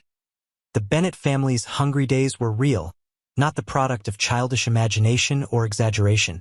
Mark's reluctance to accept help, his minimal portion at the refreshment table, his emotional reaction to Maya's gentle probing, all pointed to a man struggling to provide for his children while maintaining his dignity as a father. Maya returned to the center to help with cleanup, her mind already formulating next steps. The weekend nutrition program would provide immediate, practical assistance without singling out the Bennetts. The storytelling and art therapy sessions would continue to give the twins a safe space to express their feelings about their situation. And Maya would keep building a relationship with Mark, gradually earning his trust and helping him see that accepting support wasn't a failure of parenting, but a different kind of strength. As she packed away art supplies, Maya found the Bennett twins' storybox on her shelf. She opened it carefully, looking again at the small treasures inside. The wrapped cracker, the drawing of the empty refrigerator, the folded napkin. Such simple objects, yet they told a powerful story of childhood resilience, of sister supporting sister, of children trying to protect their father from his own worry. Maya added one more item to the box before closing it, a small note card on which she had written, "You are not alone. We are here to help." Whether the twins would understand the message completely didn't matter. The act of writing it cemented Maya's commitment to this family, who had inadvertently shared their struggle with her. The Bennett twins had been hiding food in their pockets, a small act of self-preservation in an uncertain world. Now it was Maya's turn to help fill those pockets, and their home, with not just food, but also hope and the knowledge that they were part of a community that cared. The following Wednesday, Maya was supervising outdoor play when she noticed Lily Bennett sitting alone on a bench at the edge of the playground. The girl's usual shadow, her twin sister Emma, was nowhere to be seen, an unusual separation that immediately caught Maya's attention. Leaving the other children under the watchful eye of her colleague Jennifer, Maya approached Lily, who was staring intently at her shoes. "May I join you?" Maya asked, gesturing to the empty space on the bench. Lily nodded without looking up. "I don't often see you without Emma," Maya observed gently. "Is everything okay?" Lily shrugged, a gesture so small it was barely perceptible. "She's in the bathroom." "Ah, I see." Maya settled beside her, not pushing the conversation, simply offering her presence. After a moment of silence, Lily spoke again, her voice barely above a whisper. "Ms. Rodriguez, are you a mommy?" The unexpected question caught Maya off guard. "No," she answered honestly. "I don't have children of my own. But you know how to do mommy things," Lily continued, "like braiding hair and making food and telling stories." "I suppose I do," Maya agreed, wondering where this line of thinking was leading. Lily's next question came after another long pause. "Do you think, could someone forget how to be a mommy?" Maya's heart constricted as she began to understand. "Are you thinking about your mother?" she asked softly. The little girl nodded, still focused on her shoes. "I'm forgetting her." The sound she made when she laughed. How her hands felt. A single tear slid down Lily's cheek. "Emma remembers more than me. She says I'm not trying hard enough." Maya gently placed her arm around Lily's small shoulders. "Oh, sweetheart, that's not how memory works. Sometimes certain details fade, especially when we're very young when something happens. It doesn't mean you're not trying, and it certainly doesn't mean you loved your mother any less. But what if I forget everything?" Lily looked up finally, her eyes swimming with tears. "Daddy put away all the pictures because they made him sad. I'm scared I won't remember her face." The revelation about the photographs explained something that had been puzzling Maya, the absence of a mother figure in the twins' artwork, despite their frequent mentions of her. "Memory is a funny thing," Maya said carefully. "Sometimes, we might not remember specific details like the sound of someone's voice, but we remember how they made us feel. And sometimes, we carry pieces of them with us in ways we don't even realize." "Like what?" Lily asked, wiping her eyes with the back of her hand. "Well, you might have your mother's smile, or her kindness, or her way of looking at the world.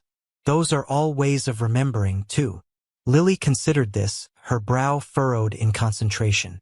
"Daddy says I have her eyes. See? That's a special way of keeping her with you always," Maya said. "And you know what else? It's okay to ask your dad to talk about her, to tell you stories about what she was like. That might help you remember. And it might help him too, even if it makes him a little sad at first." "He doesn't like talking about her," Lily said, shaking her head. "He gets the worry line and sometimes goes to his room." Maya nodded, understanding the difficult position both the children and their father were in, each trying to protect the other from additional pain, but in doing so, perhaps making the healing process more difficult. "Would you like to make a memory book?" Maya suggested. "We could use art supplies to create pages about your mother. Things you do remember, things your sister and father have told you about her, things you imagine about her. It could be just for you. A special place to keep your memories safe." Lily's expression brightened slightly. "Could Emma help too?" "Of course. Memory books are often better when we create them together with people who share our memories." Emma emerged from the building then, scanning the playground until she spotted her sister. She hurried over, her expression concerned until she saw that Lily appeared calm, if slightly tearful. "Is everything okay?" Emma asked, automatically taking her sister's hand. "Ms. Rodriguez is going to help us make a memory book," Lily explained. "About Mommy." Emma looked at Maya with a mixture of surprise and caution. "Really? If you'd like to," Maya confirmed. "It would be just for you too. A special place to collect memories and stories about your mother." The twins exchanged one of their silent communications, a look that contained an entire conversation invisible to outsiders. "Would Daddy be mad?" Emma finally asked. I think he would understand that this is something important for you, Maya said. But we can talk to him about it first if you prefer. No, both girls said quickly. Then Emma continued. It could be just for us. A sister's secret. Maya hesitated, not wanting to encourage the twins to keep secrets from their father, but also recognizing their need for space to process their grief in their own way. It's not really a secret, she clarified. It's more like a special project. But it's up to you whether you want to share it with your dad right away or wait until you feel ready. This compromise seemed to satisfy them. As the other children began lining up to return indoors, Maya stood, offering a hand to each twin. We can start on Friday during art time, she said. Think about what you'd like to include in your book. Maybe favorite memories, or things your mom liked or questions you have about her. The twins nodded solemnly, rejoining their peers with their hands still linked. Maya watched them go, her heart heavy with the realization that the Bennett family's struggles extended beyond financial hardship. They were also navigating the complex terrain of grief, each in their own way. Mark by removing painful reminders, Emma by clinging fiercely to memories, Lily by fearing their loss. Maya's determination to help this family deepened. The weekend nutrition program would address their immediate physical needs, but emotional support was equally important. The memory book project might provide the twins with a safe outlet for their feelings about their mother, while potentially opening a door for more open family discussions about their loss. As Maya followed the children inside, she made a mental note to gather supplies specifically for this project. A special album with colorful pages, photographs of various women that the twins might use as representations of their mother, materials for creating textured memory pages that engaged multiple senses. She would create a framework that allowed the girls to explore their grief in a constructive way, validating their feelings while helping them build a connection to their mother that couldn't be lost. The conversation with Lily had revealed another piece of the puzzle that was the Bennett family, a piece that explained some of the shadows Maya had observed in the twins' behavior. Their food hoarding wasn't just about physical hunger. It was also, perhaps, about filling an emotional void left by their mother's absence, about creating security in a world that had already proven itself unreliable. Maya returned to her desk, adding these new insights to her notes on the Bennett family. The full picture was emerging gradually. A grieving father working multiple jobs to support his daughters. Twin girls developing coping mechanisms for both physical scarcity and emotional loss. A family unit bound by love but struggling under the weight of circumstances beyond their control. The hungry days the twins had spoken of were real in multiple senses. Days without enough food, yes, but also days starved of maternal love, of financial security, of the carefree childhood that should be every child's right. Maya closed her notebook, more committed than ever to supporting this family's journey toward healing. Both the physical hunger that had first caught her attention and the deeper emotional hungers that lay beneath. Friday arrived with a steady rain that confined the after-school program to indoor activities.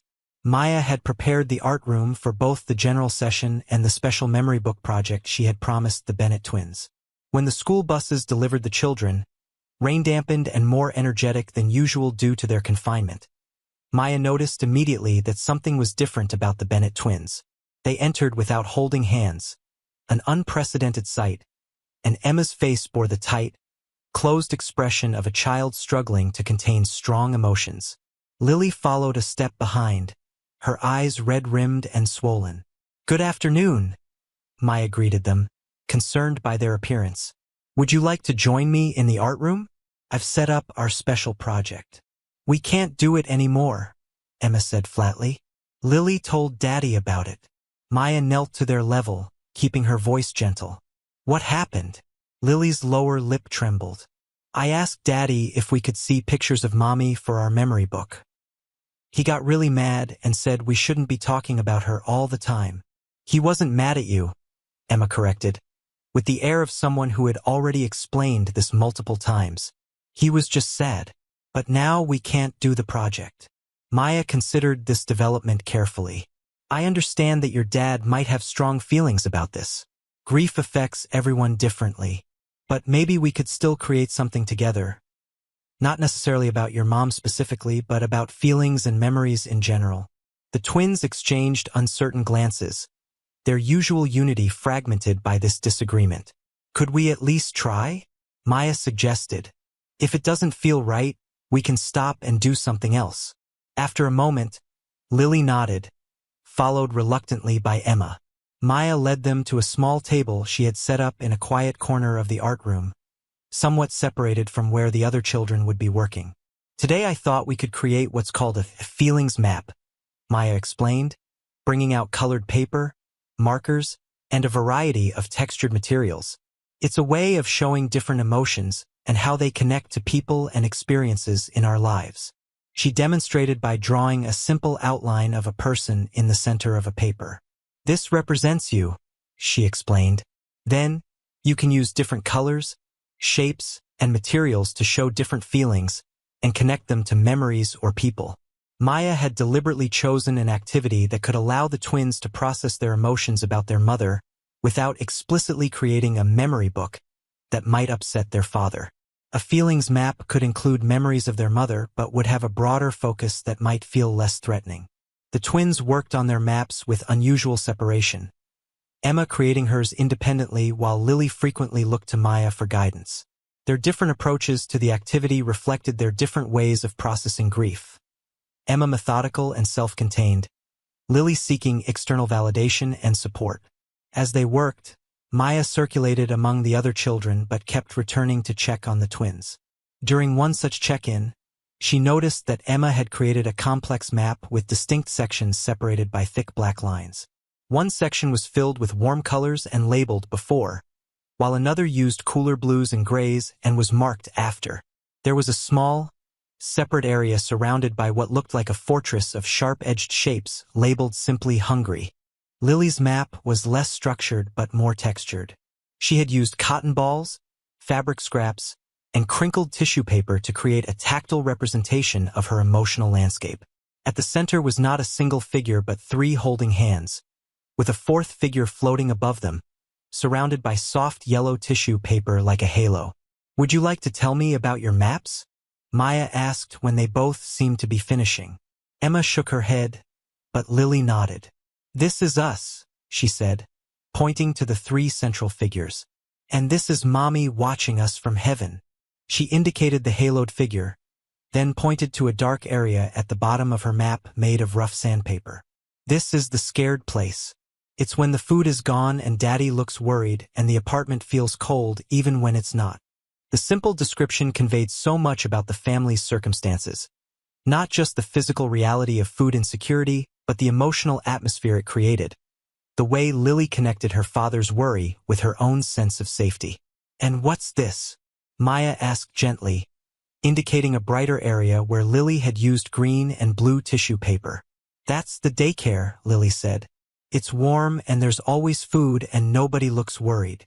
The contrast between Lily's perception of home and the daycare center confirmed what Maya had suspected, that Sunshine Valley had become a place of security for the twins, a reliable constant in their otherwise uncertain world.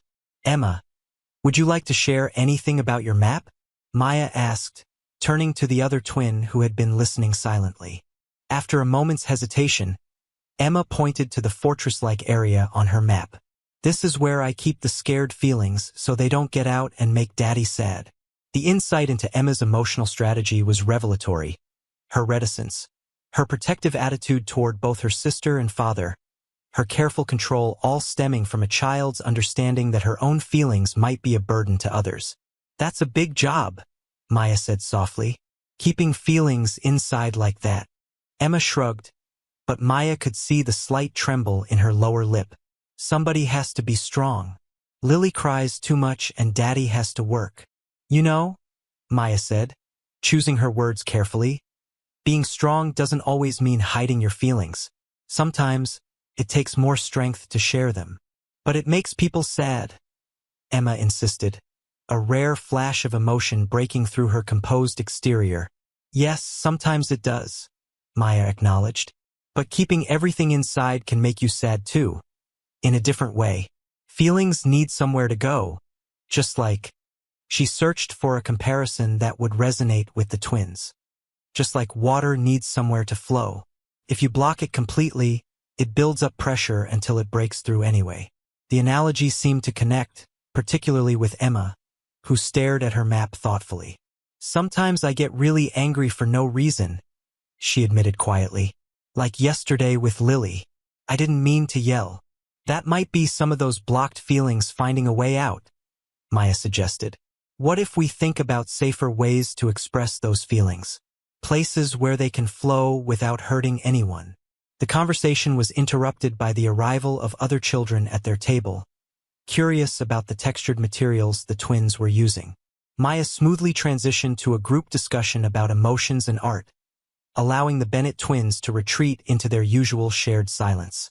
She noticed, however, that they sat closer together than when they'd arrived, their momentary discord apparently resolved by their parallel exploration of feelings. As the art session concluded, Maya helped the twins store their feelings maps in individual folders. Would you like to keep these here at the center? She asked, anticipating that they might not want to bring them home given their father's reaction to the memory book idea. Both girls nodded, and Maya placed the folders on her special shelf. We can add to them whenever you like, she told them. Feelings maps are never really finished because our feelings are always changing. The remainder of the afternoon passed without incident, the twins rejoining the larger group for a story session and indoor games. By the time Mark Bennett arrived to pick them up, they appeared to have recovered their usual equilibrium, greeting their father with their customary enthusiasm. Maya approached Mark as the twins collected their belongings. Mr. Bennett, Mark, do you have a moment? He nodded, though she noticed the wariness in his expression. The twins had clearly mentioned the memory book discussion to him. I just wanted to check if you're planning to participate in our weekend nutrition program, Maya said, deliberately avoiding the more sensitive topic. The first distribution is this afternoon. Oh, right. Mark shifted uncomfortably. Actually, I was meaning to ask, is there a way to volunteer without? Maya understood immediately. Without being seen as a recipient. Absolutely. We have several parents who help with distribution and then take a bag home as part of their volunteer compensation. Would that work better for you? The relief on Mark's face was evident. Yes, that would be good. The girls mentioned you needed help with heavy lifting. We do, Maya confirmed. If you have time now, we're just setting up in the multipurpose room. The girls could help too. We need people to arrange the produced displays. It was a small victory, finding a way for Mark to accept assistance while preserving his dignity through contribution. As she led the Bennett family to the multipurpose room, Maya reflected on the complexity of pride, how it could be both a barrier to receiving help and a crucial element of self-respect that deserved protection. In the multipurpose room, volunteers were already arranging tables and unpacking boxes of fresh produce and staple items. Maya introduced Mark to the team, emphasizing his offer to help with the heavier items. She watched as he seamlessly integrated into the work, his initial discomfort giving way to the satisfaction of useful contribution. The twins, meanwhile, enthusiastically joined a group of children arranging apples and oranges in attractive displays. Maya noticed that Emma maintained her protective watch over Lily, but with less tension than earlier in the day.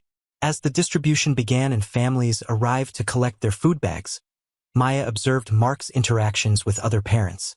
Initially reserved, he gradually relaxed as he realized that many families from diverse economic circumstances were participating.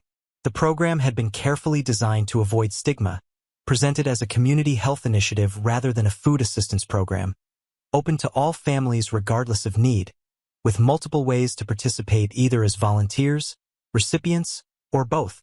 By the time the event concluded, Mark was helping break down tables with an ease that suggested growing comfort. Maya approached with a pre-packed bag of groceries.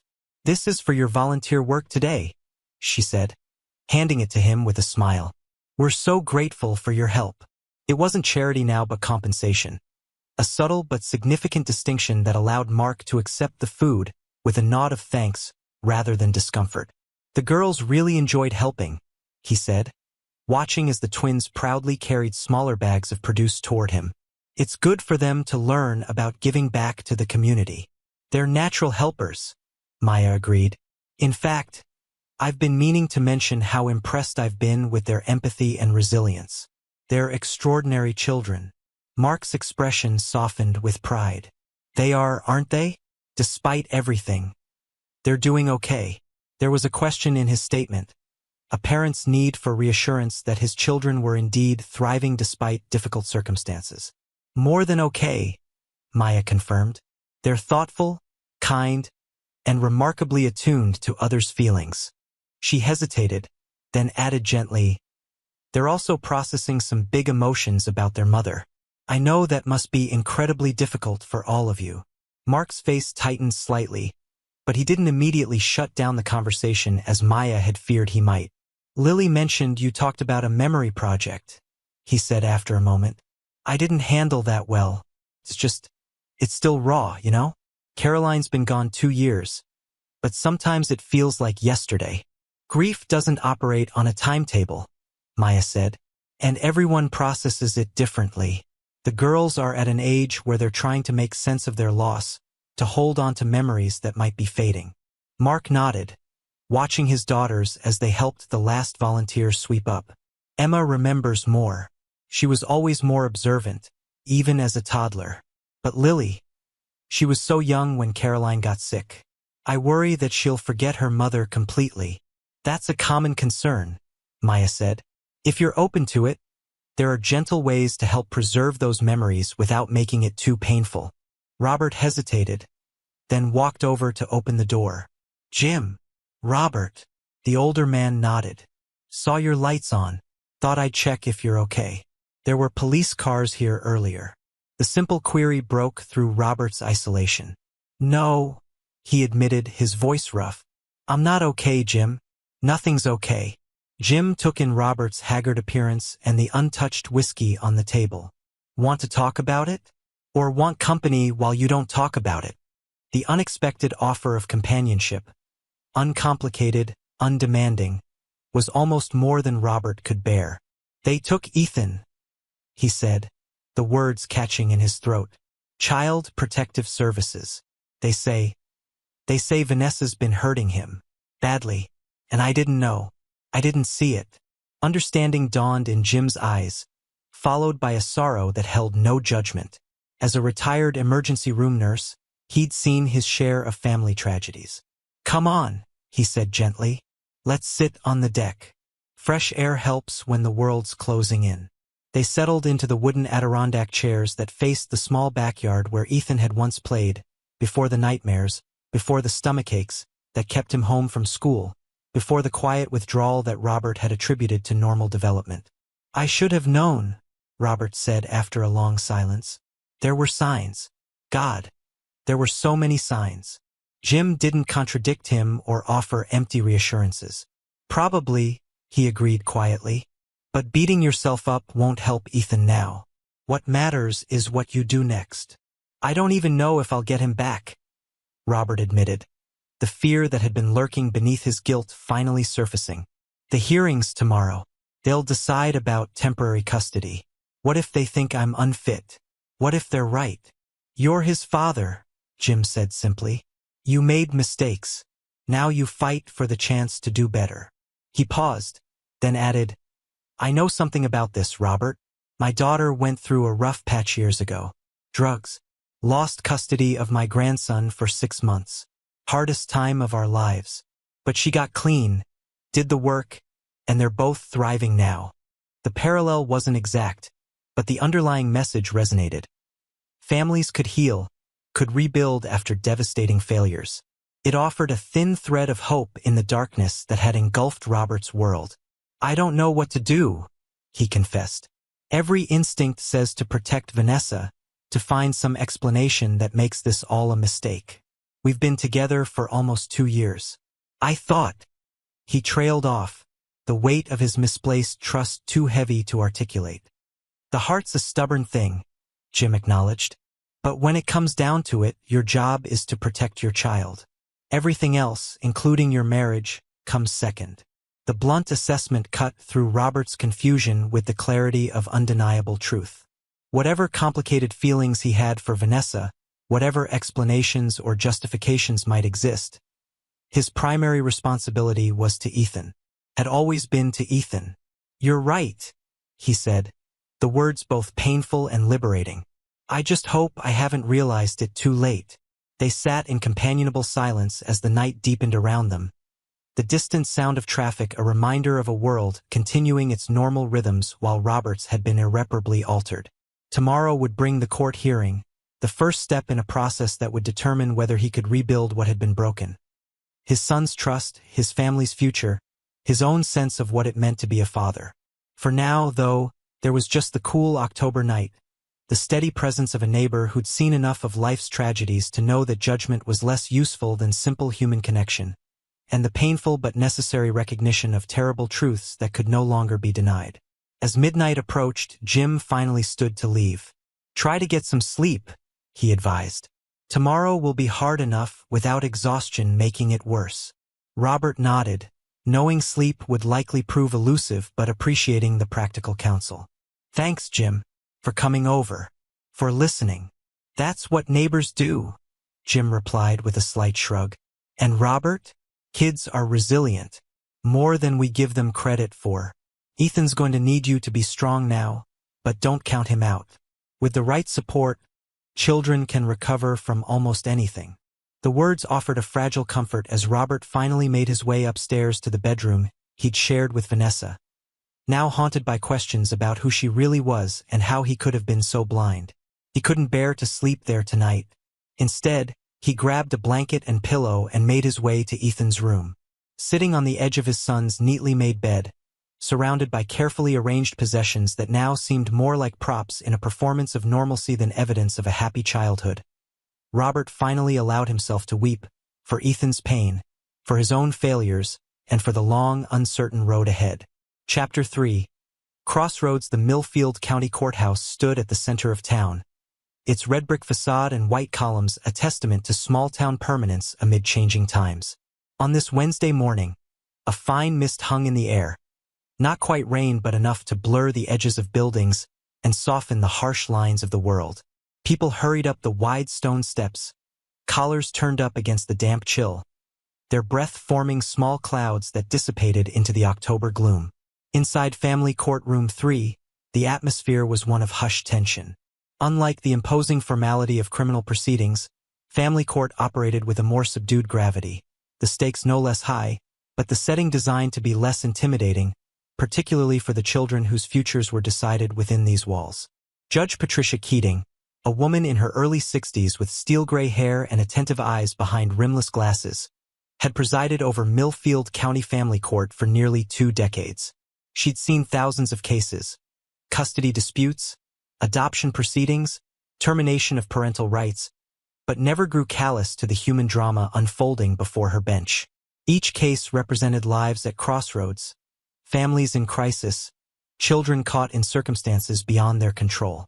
This morning's emergency hearing for the temporary placement of Ethan Wheeler was one of 5 cases on her docket, but she'd reviewed the preliminary reports with particular attention, noting the detailed documentation provided by Eleanor Morris and Detective Donovan. The photographs of Ethan's injuries had caused her to pause her review, closing the file for a moment to steel herself against the familiar surge of controlled anger that such evidence invariably provoked. Now, as the courtroom filled for the 9 a.m. session, she observed the various parties taking their places with the practiced eye of someone who'd learned to read volumes in posture, proximity, and eye contact. Robert Wheeler sat beside his hastily retained attorney, Michael Fernandez, a respected family law practitioner known for his pragmatic approach. Robert's rumpled shirt and the dark circles beneath his eyes spoke of a sleepless night. He clutched a manila folder as if it contained life-saving instructions, his gaze darting nervously around the room. On the opposite side, Assistant District Attorney Sophia Martinez conferred quietly with Detective Claire Donovan and Melissa Chun from DCFS. The 3 women formed a unit of professional solidarity, their expressions serious but not unkind. Maya had been careful to maintain professional boundaries while still nurturing this emerging connection. Mark Bennett clearly needed adult friendship as much as his daughters needed food security. "He's isolated," Maya said simply. "Working 2 jobs leaves little time for social connection. And the twins are his whole world. It makes sense that he'd gravitate towards someone who cares about them too. Diane nodded, her teasing expression softening. You're right, of course. And the family dinner idea is excellent, regardless of any particular family's needs. Let's plan it for next month. Give us time to secure donations and promote it properly. As they finalized details for the new initiative, Maya's thoughts returned to the Bennett twins. Their feelings maps had grown more elaborate over subsequent art sessions, with both girls gradually expressing more complex emotions through color and texture. Emma's fortress walls had become less rigid, with small openings appearing, what she called feeling doors, that she could choose to open when it felt safe. Lily had added more specific memory elements to her map, often asking Maya questions about how memories worked and why some stayed strong while others faded. Neither girl had mentioned their mother directly to Maya since the day Lily had asked about forgetting her. Maya wasn't sure whether Mark had followed through on his tentative agreement to bring out some photographs, but she'd noticed subtle changes in how the twins referenced their life before. Fewer strained silences, more casual mentions of when Mommy was here in their conversations. Progress, Maya reminded herself. Slow but steady progress on multiple fronts. That afternoon, the November sky darkened early, heavy clouds threatening rain as the school buses arrived. Maya stood at her usual post, checking children in as they entered the center. The Bennett twins emerged from their bus looking unusually animated, their typical reserve replaced with excitement as they spotted Maya. Ms. Rodriguez, Emma called out, breaking their usual pattern of quiet greetings. Look what we got. She held up a slightly worn stuffed rabbit with long floppy ears. Daddy found our memory box in the storage unit, Lily explained as they approached, her eyes bright. It has Mommy's things and our baby toys. Maya's heart leapt at this development. That's wonderful, she said warmly. I'd love to hear more about your special rabbit. His name is Flopsy, Emma said, cradling the toy with surprising tenderness from a child who typically maintained such careful control over her emotions.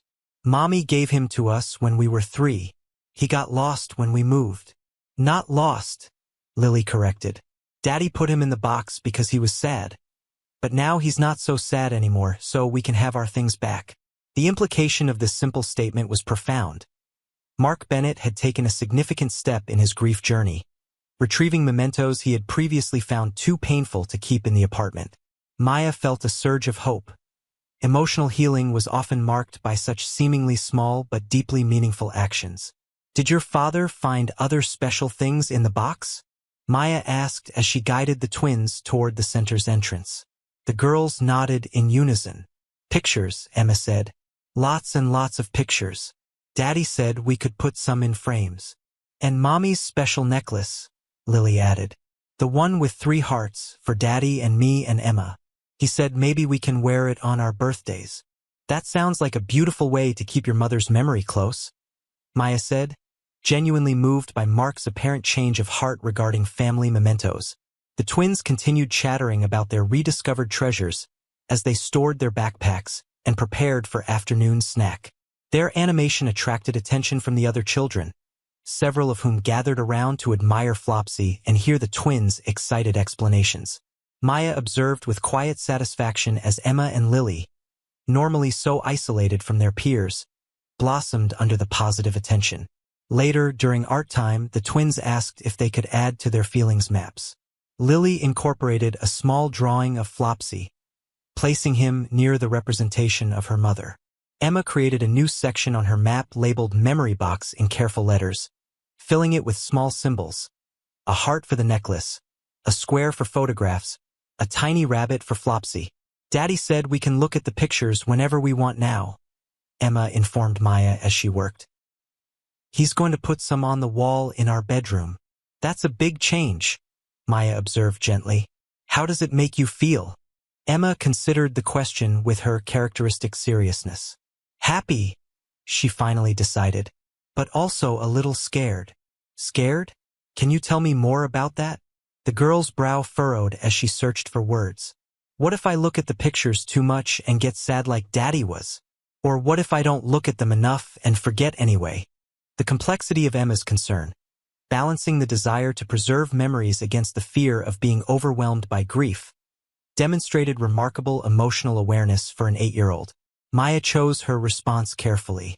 Those are really thoughtful questions, Emma. I think finding the right balance is something even grown-ups struggle with sometimes. Maybe it's okay to just try and see how it feels. You can always look at the pictures less if it feels too sad, or more if you're worried about forgetting. Emma nodded, seemingly satisfied with this practical approach. Daddy said something like that. He said we can make new traditions with Mommy's memory, even though she's not here anymore. The phrase struck Maya as particularly insightful. Exactly the kind of framing that could help a child integrate the loss of a parent into their ongoing life narrative. She wondered if Mark had come to this understanding on his own, or if he had perhaps sought resources on helping children through grief, as she had gently suggested.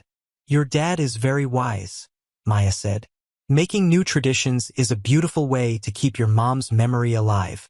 As the twins continued working on their feelings maps, Maya circulated among the other children, her mind processing this new development.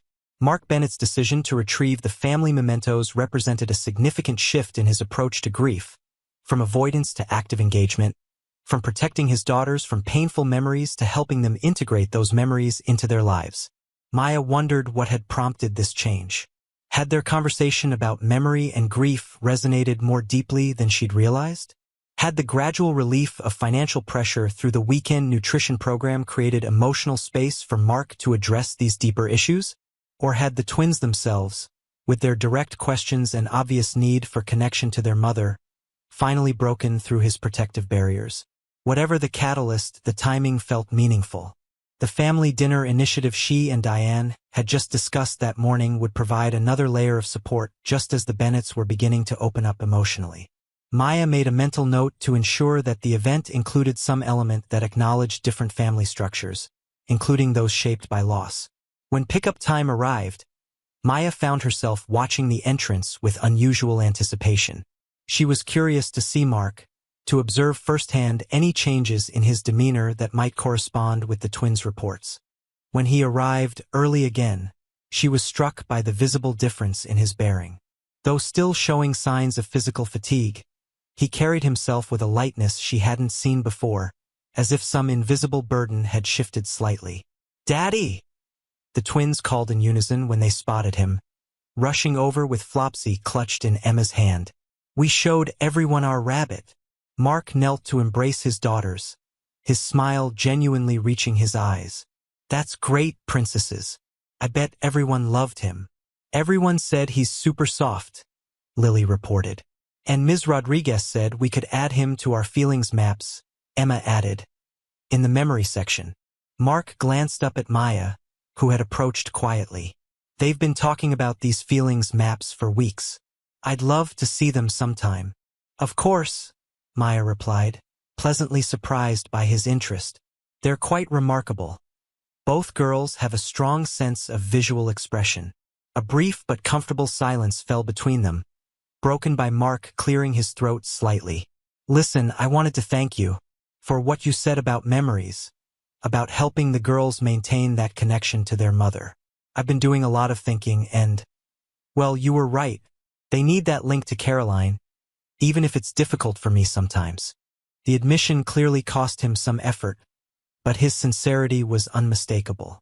Maya felt a warm rush of professional satisfaction. This was exactly the kind of breakthrough that made her work meaningful. "That's a profound gift you're giving them," she said softly. "And perhaps yourself as well." Mark nodded, his eyes momentarily distant. "I found a storage unit full of things I couldn't look at after she died. Just walked in there yesterday for the first time in almost 2 years. It was harder than I expected, but also better, somehow." "Grief isn't linear," Maya observed.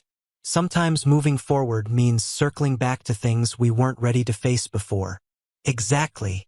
Mark looked at her with surprised recognition, as if she had articulated something he had felt but couldn't name. "That's exactly it." The twins, who had been listening to this exchange with solemn attention, suddenly tugged at their father's hands. "Can Ms. Rodriguez see the pictures?" Lily asked. "We told her about Mommy's necklace." Mark hesitated only briefly before nodding. Sure.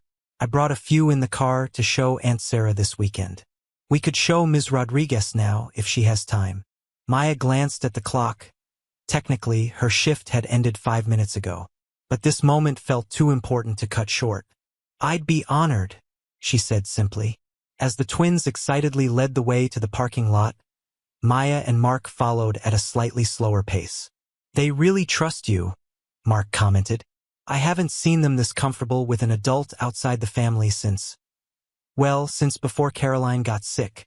They're extraordinary children, Maya replied, resilient and empathetic beyond their years. Sometimes I worry about that, Mark admitted, that they've had to grow up too fast, take on concerns no child should have to think about. The frank acknowledgement of his daughter's premature burden touched Maya deeply. It was the first time Mark had directly referenced the impact of the family's struggles on the twins. Children are remarkably adaptable, she said carefully. But you're right that they've shouldered adult worries. The good news is that children can also unlearn these survival responses when their circumstances improve. As they feel more secure, they'll gradually return to more carefree behavior. Mark absorbed this with a thoughtful nod. I've noticed some changes already. Less hoarding food in their rooms. More laughing. More typical sibling squabbles instead of that united front they maintained for so long. Maya hadn't realized Mark was aware of the food hoarding beyond what occurred at the center. His matter-of-fact reference to it suggested growing comfort with acknowledging the family's hardships. They reached Mark's car, where the twins were already waiting impatiently. He unlocked the vehicle and retrieved a small photo album from the glove compartment. Just a few I grabbed this morning, he explained, handing the album to the twins, who opened it eagerly between them. Look, Ms. Rodriguez, Lily exclaimed, pointing to the first photograph. That's Mommy holding us when we were babies.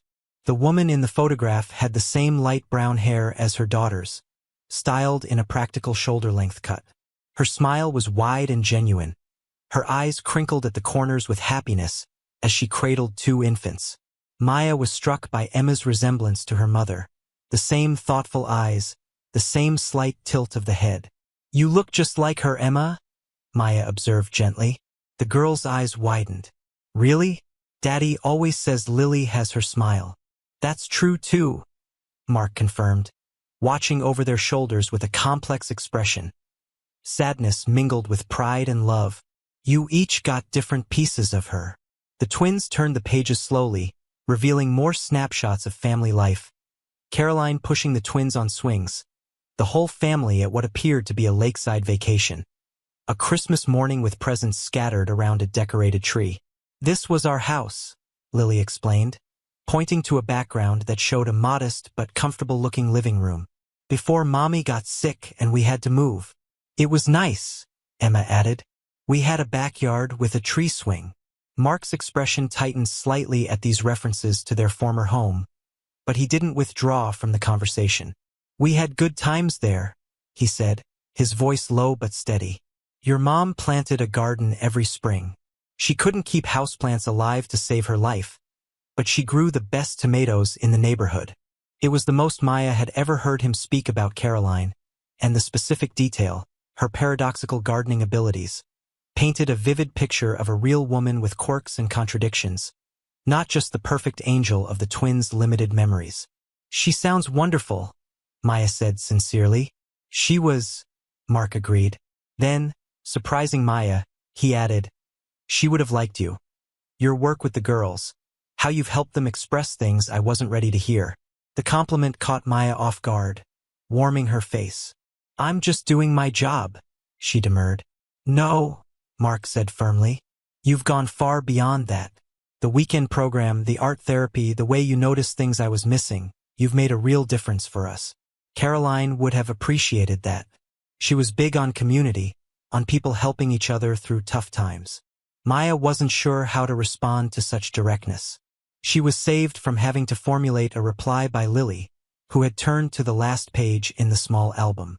This is my favorite, the little girl declared, pointing to a photograph of Caroline sitting on a hospital bed, looking thin but smiling, with the twins on either side of her. It was her last birthday. We made her cards with glitter, even though the nurses said no glitter allowed in the hospital. Maya's heart constricted at the image. A mother clearly in the late stages of illness, still mustering joy for her daughters, still creating memories even as her time grew short. Mark gently closed the album, his fingers lingering briefly on the cover. That's enough for today, princesses. We need to let Ms. Rodriguez go home, and we need to get dinner started. Can we show her more pictures tomorrow? Emma asked. Mark exchanged a glance with Maya, seeking her guidance. She nodded slightly, understanding the importance of this sharing for both the twins and their father. If Ms. Rodriguez has time, he told his daughters. Remember, she has other children to work with too. I always have time for all my students, Maya assured them. And I'd love to see more photos whenever you'd like to share them. The twins seemed satisfied with this answer. As they prepared to depart, Mark hesitated, then asked, Diane mentioned something about a family dinner event next month? The girls brought home a flyer. Yes, we're planning our first community meal on December 15th, Maya confirmed. It's an opportunity for families to connect, share experiences, maybe even build some support networks. We'll have activities for the children while parents have a chance to relax and talk. Mark nodded thoughtfully. We'll be there. Sounds nice. To be around other families, This simple commitment meant more than Mark probably realized. His willingness to participate in a purely social event, without the pretense of volunteering or helping, represented another step in his gradual reintegration into community life. Wonderful, Maya said warmly. We're looking forward to it. As the Bennett family drove away, Maya remained standing in the parking lot for a moment, processing the interaction. The photograph album, the stories about Caroline, Mark's acknowledgement of Maya's impact on the family, all represented significant movement toward healing.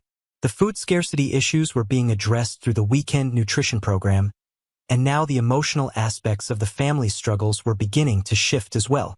Maya walked back to the center, mentally updating her assessment of the Bennett family.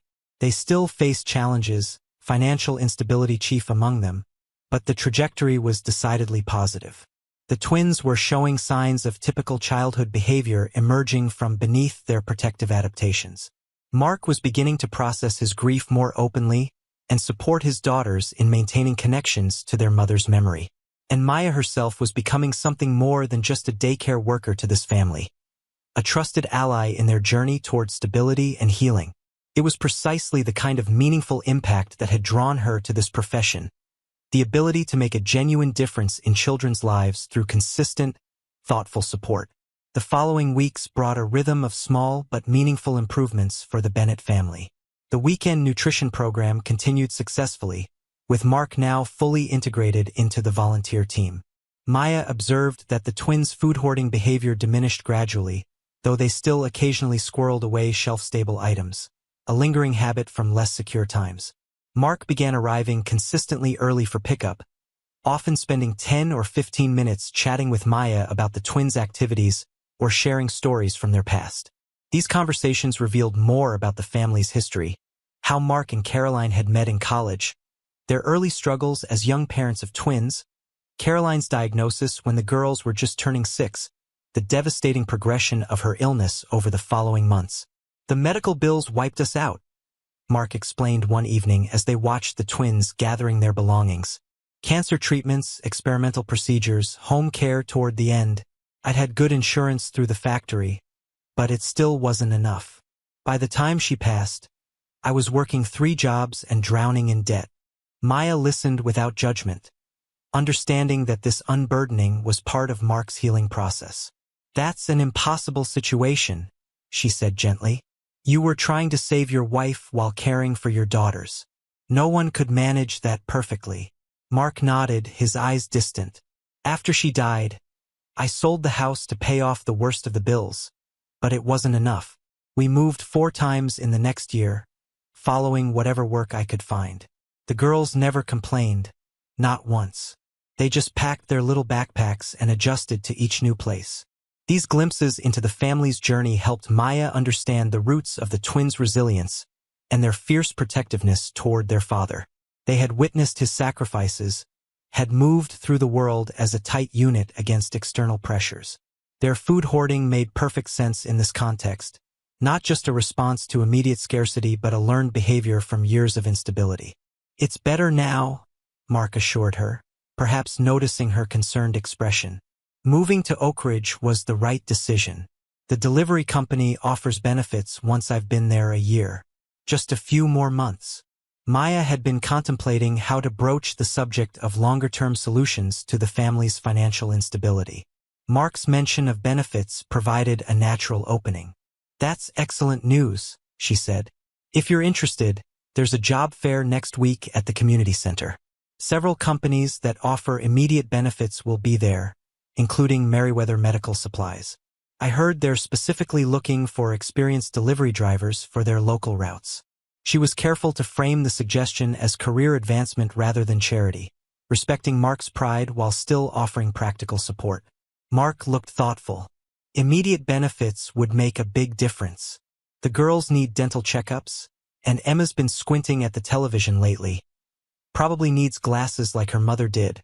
"The job fair is next Thursday evening," Maya said. "We're extending our hours that night to accommodate parents who want to attend. No additional charge." "I'll definitely check it out," Mark agreed. "Thanks for the tip." These small victories accumulated over the weeks. Mark investigating better employment options, the twins bringing home good reports from school, the weekend nutrition program ensuring that the hungry days no longer occurred. Maya began to believe that the Bennett family was genuinely turning a corner. Then, 3 weeks before the planned community dinner, everything changed. Maya was helping a group of children with a holiday craft project when Diane appeared at the classroom door, her expression unusually grave. "Can I speak with you in my office?" she asked quietly. Maya quickly delegated supervision to her assistant and followed Diane down the hallway, a sense of foreboding growing with each step. "What's happened?" she asked as soon as the office door closed behind them. Diane sighed heavily. "Mark Bennett called. There's been an accident. Not the girls," she added quickly, seeing Maya's immediate alarm. "Mark was injured on his delivery route yesterday. A car ran a stop sign and hit his van on the driver's side." Maya felt the blood drain from her face. "How bad is it?" "Bad enough," Diane replied grimly. "Broken leg, fractured ribs, concussion. He's been hospitalized since yesterday afternoon. Apparently he didn't have emergency contacts listed at work other than the twin school and us, so there was confusion about notification." "The twins," Maya said immediately. "Where are they?" "That's why he called. They spent last night with a neighbor. Sarah something. I believe she's on their emergency contact form, but she works days and can't continue to watch them. Mark asked if we could keep them in extended care until he's released, which could be several days." He sounded desperate, Maya. The implications were instantly clear to Maya. A single father with no family support system, suddenly hospitalized and unable to work. It was the nightmare scenario for someone in Mark's precarious financial position. Not only would he lose income during his recovery, but he would likely incur additional medical expenses, all while being physically unable to care for his daughters. "Of course we'll help," Maya said without hesitation. "The twins can stay in extended care as long as needed. I can even take them home with me if necessary." The offer came spontaneously, but she realized as soon as she spoke that she meant it completely. Diane's eyebrows rose slightly. "That's extremely generous, but let's start with extended care and see what other support systems we can mobilize. I've already spoken with the board about waiving fees during this emergency." "Thank you," Maya said, genuinely grateful for Diane's immediate understanding of the severity of the situation. "Do the twins know about the accident?" "Mark said he spoke with them by phone this morning. They know he's in the hospital but probably don't understand the full implications. Sarah is dropping them off within the hour." Maya nodded, her mind already racing with preparations. "I'll make sure we have extra clothes and toiletries for them here. And I'll contact the food pantry about emergency delivery for Mark when he's released. He won't be able to attend the weekly distribution with a broken leg." "Good thinking," Diane agreed. "I'll check what other community resources might be available for temporary assistance." Mark mentioned he's only been at his job for 9 months, so he may not qualify for certain benefits yet. The gravity of the situation settled between them. A family that had been making tentative progress toward stability now faced a devastating setback. He was so close, Maya murmured, more to herself than to Diane. A few more months and he would have had proper health insurance, paid leave. We'll help them bridge the gap, Diane assured her. That's what community is for. Maya took a deep breath, centering herself. The Bennett twins would need extra emotional support to weather this new crisis. Their history of loss and instability would make their father's accident especially frightening, triggering fears of abandonment and renewed insecurity. I should prepare the art therapy supplies, she said, focusing on practical tasks to manage her own concern. The girls will need safe ways to process this. Diane nodded in agreement. Do whatever you think best. Your rapport with them will be crucial in the coming days. Maya returned to her classroom, maintaining outward calm while making necessary arrangements. She prepared the art corner with materials specifically chosen for trauma processing, sensory items like clay and textured fabrics, soothing colors, simple activities that offered containment and control. She also gathered books about hospitals, healing, and temporary parent-child separation to have available if needed.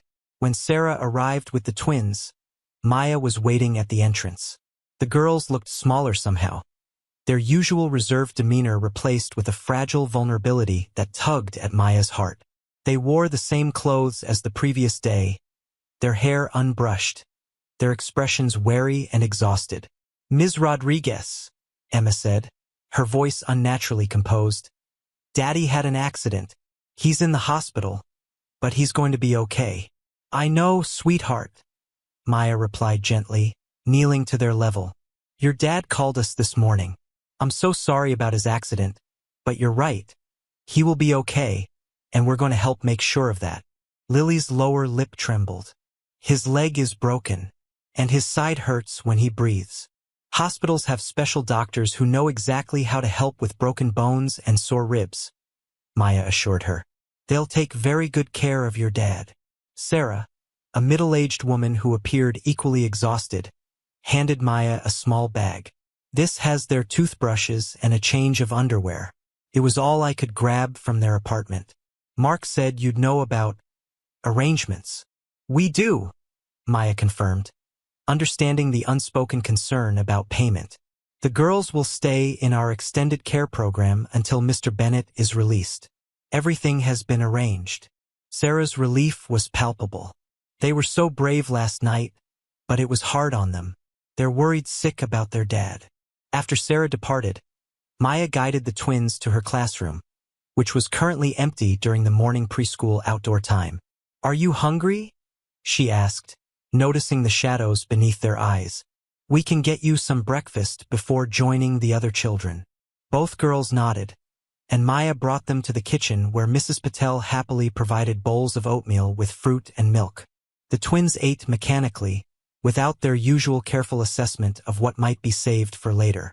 Their focus seemed entirely internal, processing the sudden disruption to their already precarious stability.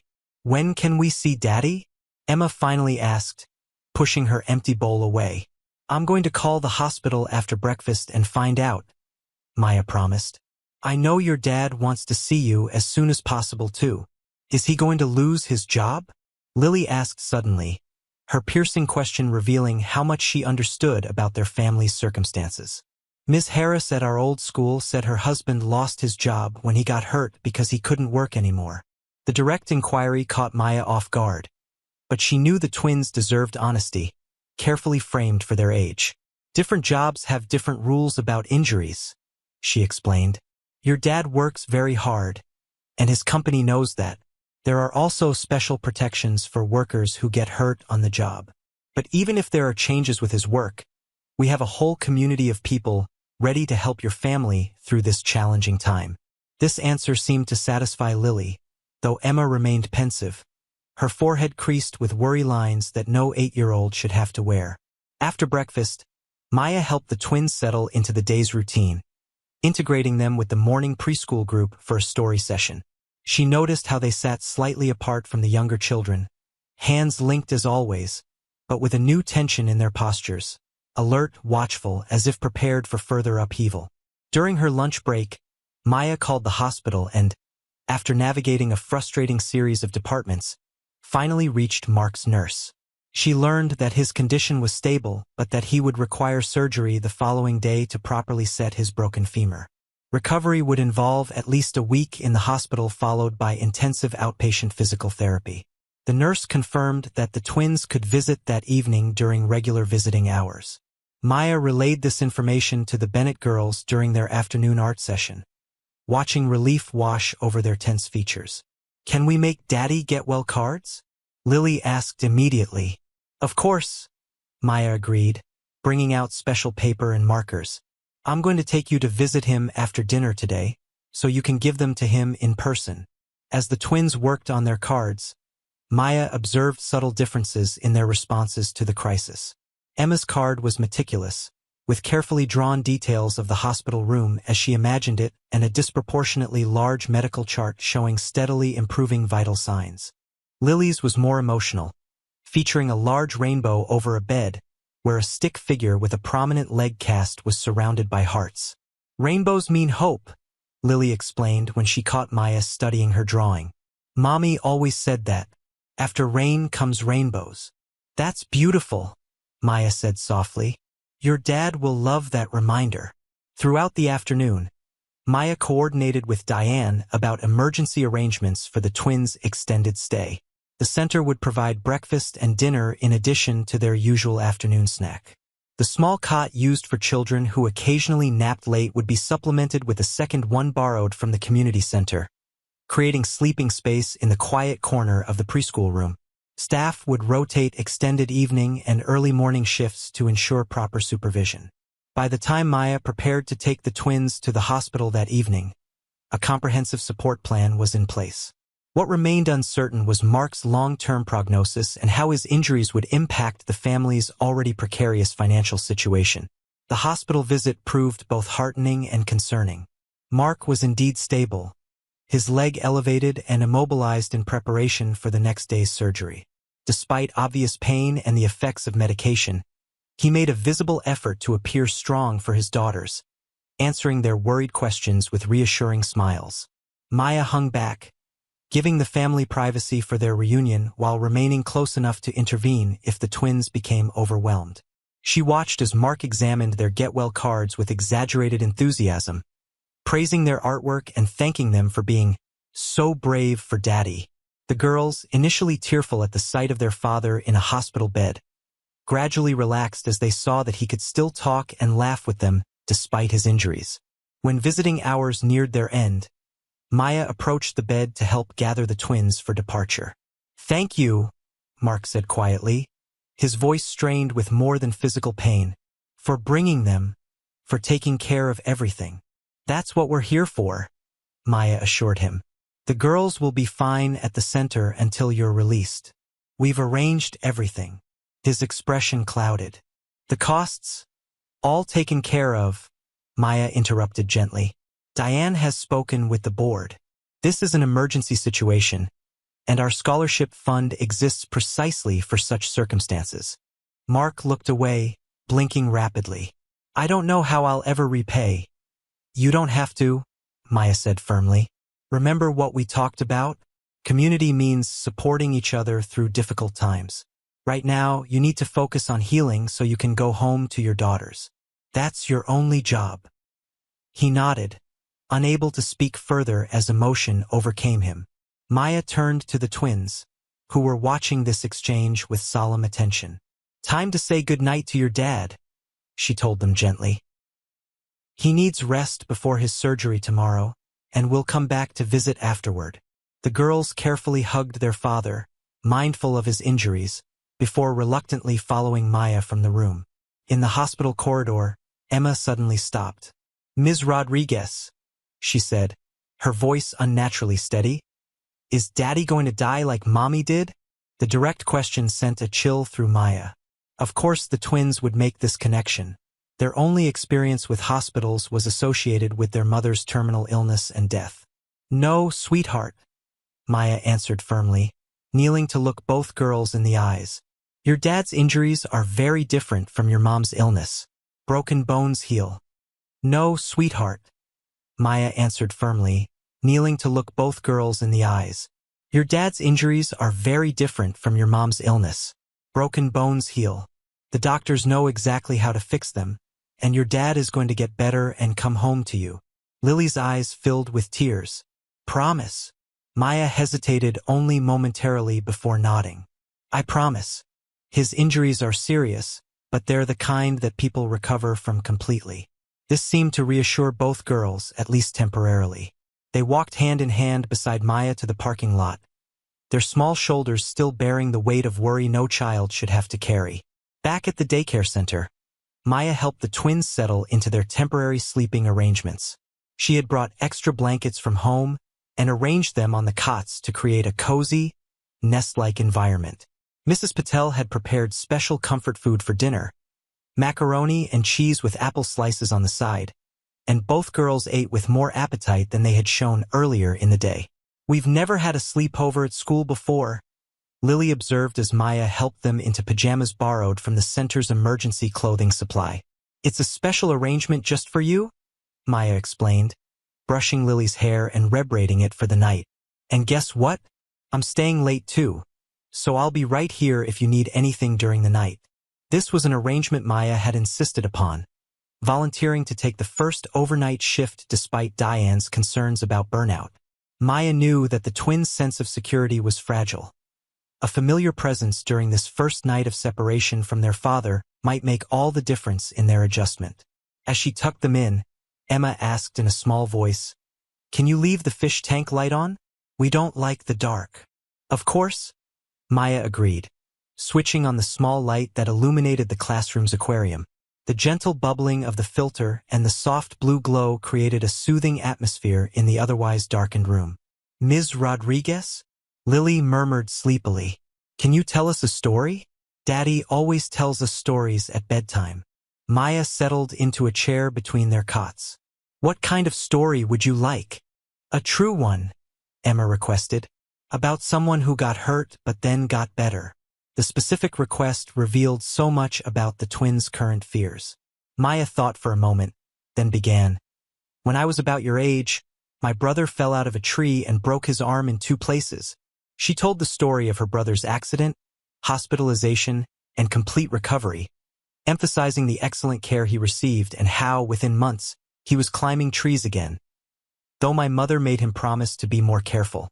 The tale seemed to reassure the twins, who listened with heavy-lidded attention until sleep finally claimed them. Maya remained awake for some time, watching over the sleeping children and reflecting on the precariousness of their situation. Today's crisis had thrown into sharp relief just how vulnerable the Bennett family remained, despite the progress of recent weeks. One accident, one medical emergency, was all it took to destabilize the delicate balance Mark had been maintaining. What would happen after Mark's hospital stay? How would a single father with no family support manage young children while recovering from serious injuries? How would he cover rent and utilities with no income? The weekend nutrition program addressed only one aspect of the family's needs. This new development required a more comprehensive response. Maya pulled out her phone and began researching resources, medical leave provisions, temporary disability benefits, emergency housing assistance, medical bill negotiation services. She compiled a list of options to discuss with Diane in the morning, determined that the support system they had begun building for the Bennett family would expand to meet this new challenge. The twins slept fitfully, occasionally whimpering in their sleep. Each time, Maya moved quietly to their sides, providing gentle reassurance until they settled again. By morning, she was exhausted but resolved. The Bennett family needed more than temporary assistance. They needed a sustainable path forward. Mark's surgery went well, according to the hospital update Maya received the following day. The orthopedic surgeon had successfully repaired his fractured femur, inserting a metal rod and screws to stabilize the bone. His concussion symptoms were already improving, and with intensive physical therapy, he could expect to walk without assistance within 2 to 3 months.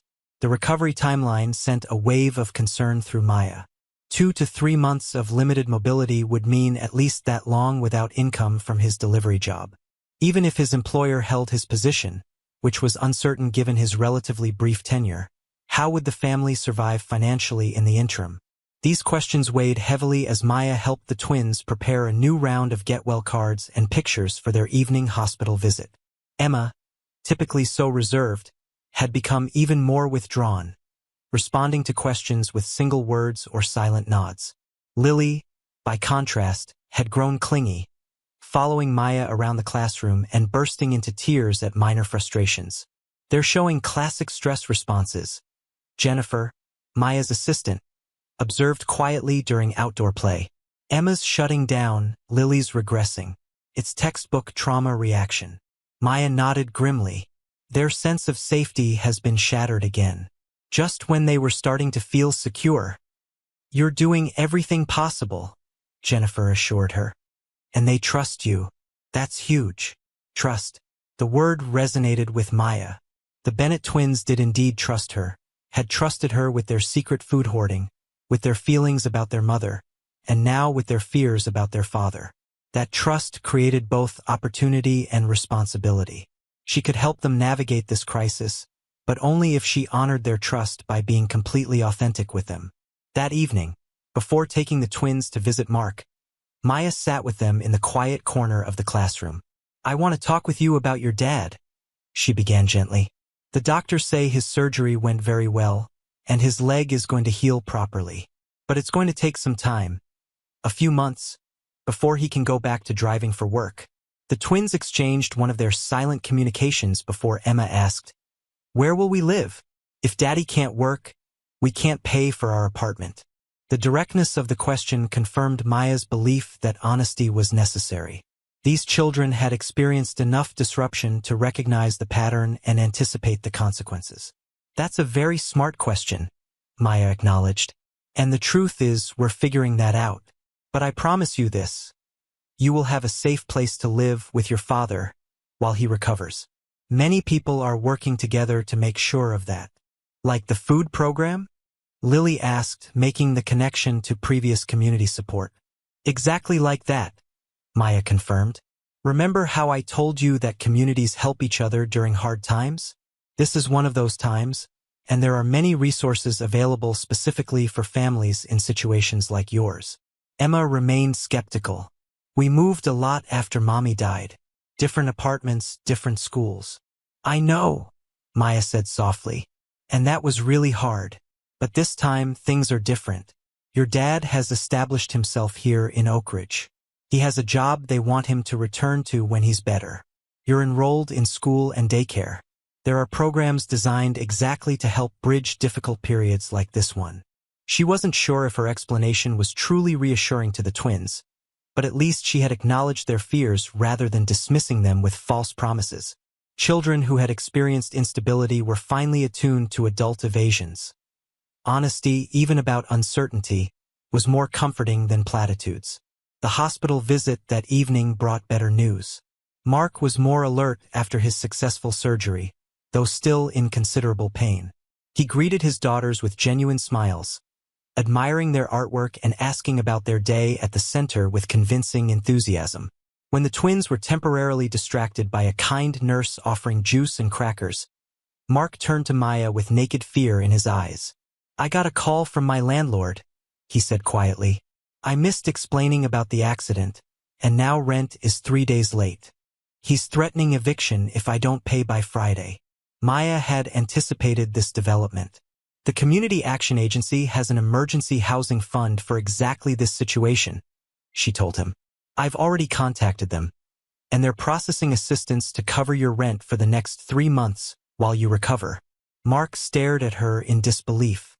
"Just like that? I don't have to." "You qualify based on your situation," Maya explained.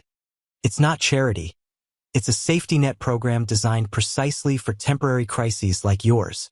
The case manager will call you tomorrow to confirm some details, but she assured me there's no issue with approval." Mark closed his eyes briefly, his relief palpable. "I don't know how you're doing all this," he murmured. "Finding exactly what we need, making these connections. It's my job, Maya said simply, though they both knew her efforts had long since extended beyond professional obligation. More importantly, it's working. Your family will get through this intact. I promise. When the twins returned with their snacks, Maya observed a subtle but significant change in Mark's demeanor. Some of the tension had left his face, allowing his natural warmth toward his daughters to shine through more clearly. He listened with genuine interest to their detailed description of their sleepover at the daycare center, laughing at Lily's impression of Mrs. Patel's strict instructions about brushing teeth. Ms. Rodriguez is taking really good care of us, Emma reported solemnly. She's staying with us at night and everything. Mark's gaze met Maya's over his daughter's head, a look of profound gratitude that needed no verbal expression. She nodded slightly in acknowledgement, understanding the depth of trust he was placing in her, a trust born of necessity but no less meaningful for that. The following days established a new routine. The twins spent their days at the center, participating in regular activities while receiving extra emotional support through art therapy and special one-on-one time with Maya. Each evening, Maya or another staff member took them to visit Mark, whose recovery progressed steadily. The Community Action Agency not only covered the family's rent but also provided grocery delivery service and assistance with utility bills. A week after the accident, the hospital announced that Mark would be discharged the following day. This news, while positive, created new challenges. His apartment was on the third floor of a building without an elevator, impossible to navigate with his current mobility limitations. Additionally, he would require assistance with daily tasks and childcare while continuing his recovery. They're recommending a short-term rehabilitation facility, Mark explained to Maya during the twins' visit, his frustration evident. 2 more weeks away from the girls. I can't do that to them, not after everything they've been through. Maya had anticipated this obstacle and had been working on alternatives. What if there was another option? She suggested. The community center has a fully accessible apartment usually reserved for visiting program staff. It's currently vacant, and the director has offered it to your family until you're mobile enough to return to your own apartment. Mark looked stunned. An entire apartment? For free? That's not free, Maya corrected gently, understanding his pride. In exchange for your participation in their community outreach planning once you're further along in recovery. Your experience navigating support systems during this crisis is valuable perspective for their program development. It was a creative arrangement Maya had negotiated with the community center director, framing Mark's use of the apartment as a mutually beneficial exchange rather than charity. The center had indeed been looking to incorporate more input from community members who had access services, and Mark's thoughtful nature and direct experience made him an ideal contributor. The apartment is on the ground floor, Maya continued, with wheelchair accessibility and a staff member in the building 24/7 if you need emergency assistance. It's also only 2 blocks from the daycare center, so the girls can maintain their routine. Mark was quiet for a long moment, processing this solution. You've thought of everything, he finally said, his voice thick with emotion. Not everything, Maya admitted. You'll still need help with the girls, with meals, with transportation to medical appointments. But we're working on a volunteer schedule, and I'll do it, came a firm voice from the doorway. Maya turned to find Diane standing there, a determined expression on her face. She hadn't heard the center director arrive. I'm sorry to interrupt, Diane continued, entering the room fully. But I heard the last part of your conversation, and I wanted to present the complete plan to Mark. She approached the bed, nodding a greeting to the twins who were coloring quietly in the corner. Mark, we've developed a comprehensive support system for your family, Diane explained. Maya will reduce her hours at the center temporarily to serve as your family's case manager, coordinating your medical care, the girls' schedules, and the various services you'll need. This is an official position funded through our community outreach grant. Maya stared at her supervisor in surprise. They had discussed possibilities, but Diane hadn't mentioned this specific arrangement. Additionally, Diane continued, we've established a meal delivery rotation among center families who want to help, transportation assistance through the Senior Volunteer Driver Program, and after-school care for the twins at no cost until you're back on your feet. Mark looked overwhelmed. I don't know what to say. It's more than I could have imagined. It's what community looks like at its best, Diane said simply. And when you're recovered, you'll find your own ways to contribute. That's how it works. Maya felt a surge of gratitude toward her supervisor. Diane had taken Maya's piecemeal ideas and recommendations and transformed them into a coherent, sustainable support plan, one that included a defined role for Maya that would allow her to continue supporting the Bennett family while maintaining professional boundaries. The twins, sensing the emotional shift in the room, abandoned their coloring and approached the bed. "What's happening?" Emma asked, her watchful eyes moving between the adults. "Good things," Mark told her, his voice steadier. "These wonderful people have found us a special apartment where I can come home to you tomorrow instead of going to another hospital. And they're going to help us while my leg heals." "We can be together?" Lily asked, her eyes widening with hope. "Yes, Princess, we'll be together." For the first time since the accident, Maya saw genuine relief in the twins' expressions. Not just temporary reassurance, but a deeper easing of their fundamental fear of separation and loss. The knowledge that they would be reunited with their father, that their small family unit would remain intact despite the challenges ahead, visibly lightened the burden they had been carrying. As Maya drove the twins back to the center that evening, she reflected on the unexpected developments. Diane's intervention had transformed her somewhat improvised support efforts into a structured program with clear boundaries and sustainability.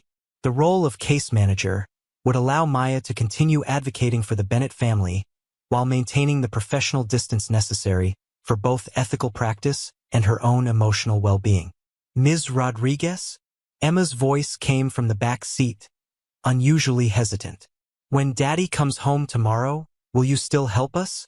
The question revealed the twins' lingering anxiety about losing connections and support, a fear born from their experiences of repeated disruption and loss. "Yes," Maya assured her, meeting her eyes briefly in the rearview mirror. "My job is changing a little bit, actually. Instead of being your teacher at the center, I'll be working directly with your family for a while, helping your dad with appointments and making sure you have everything you need while he gets better." "So you'll come to our new apartment?" Lily asked, sounding genuinely pleased by the prospect. "I will," Maya confirmed.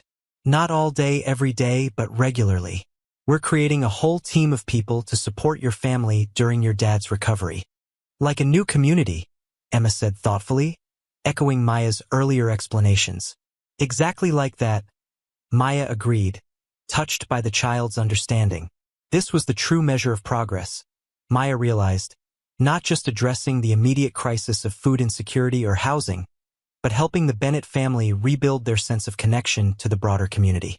Mark's accident, devastating as it was, had paradoxically accelerated this process, breaking down the walls of pride and isolation that had kept him from fully accepting the support his family needed.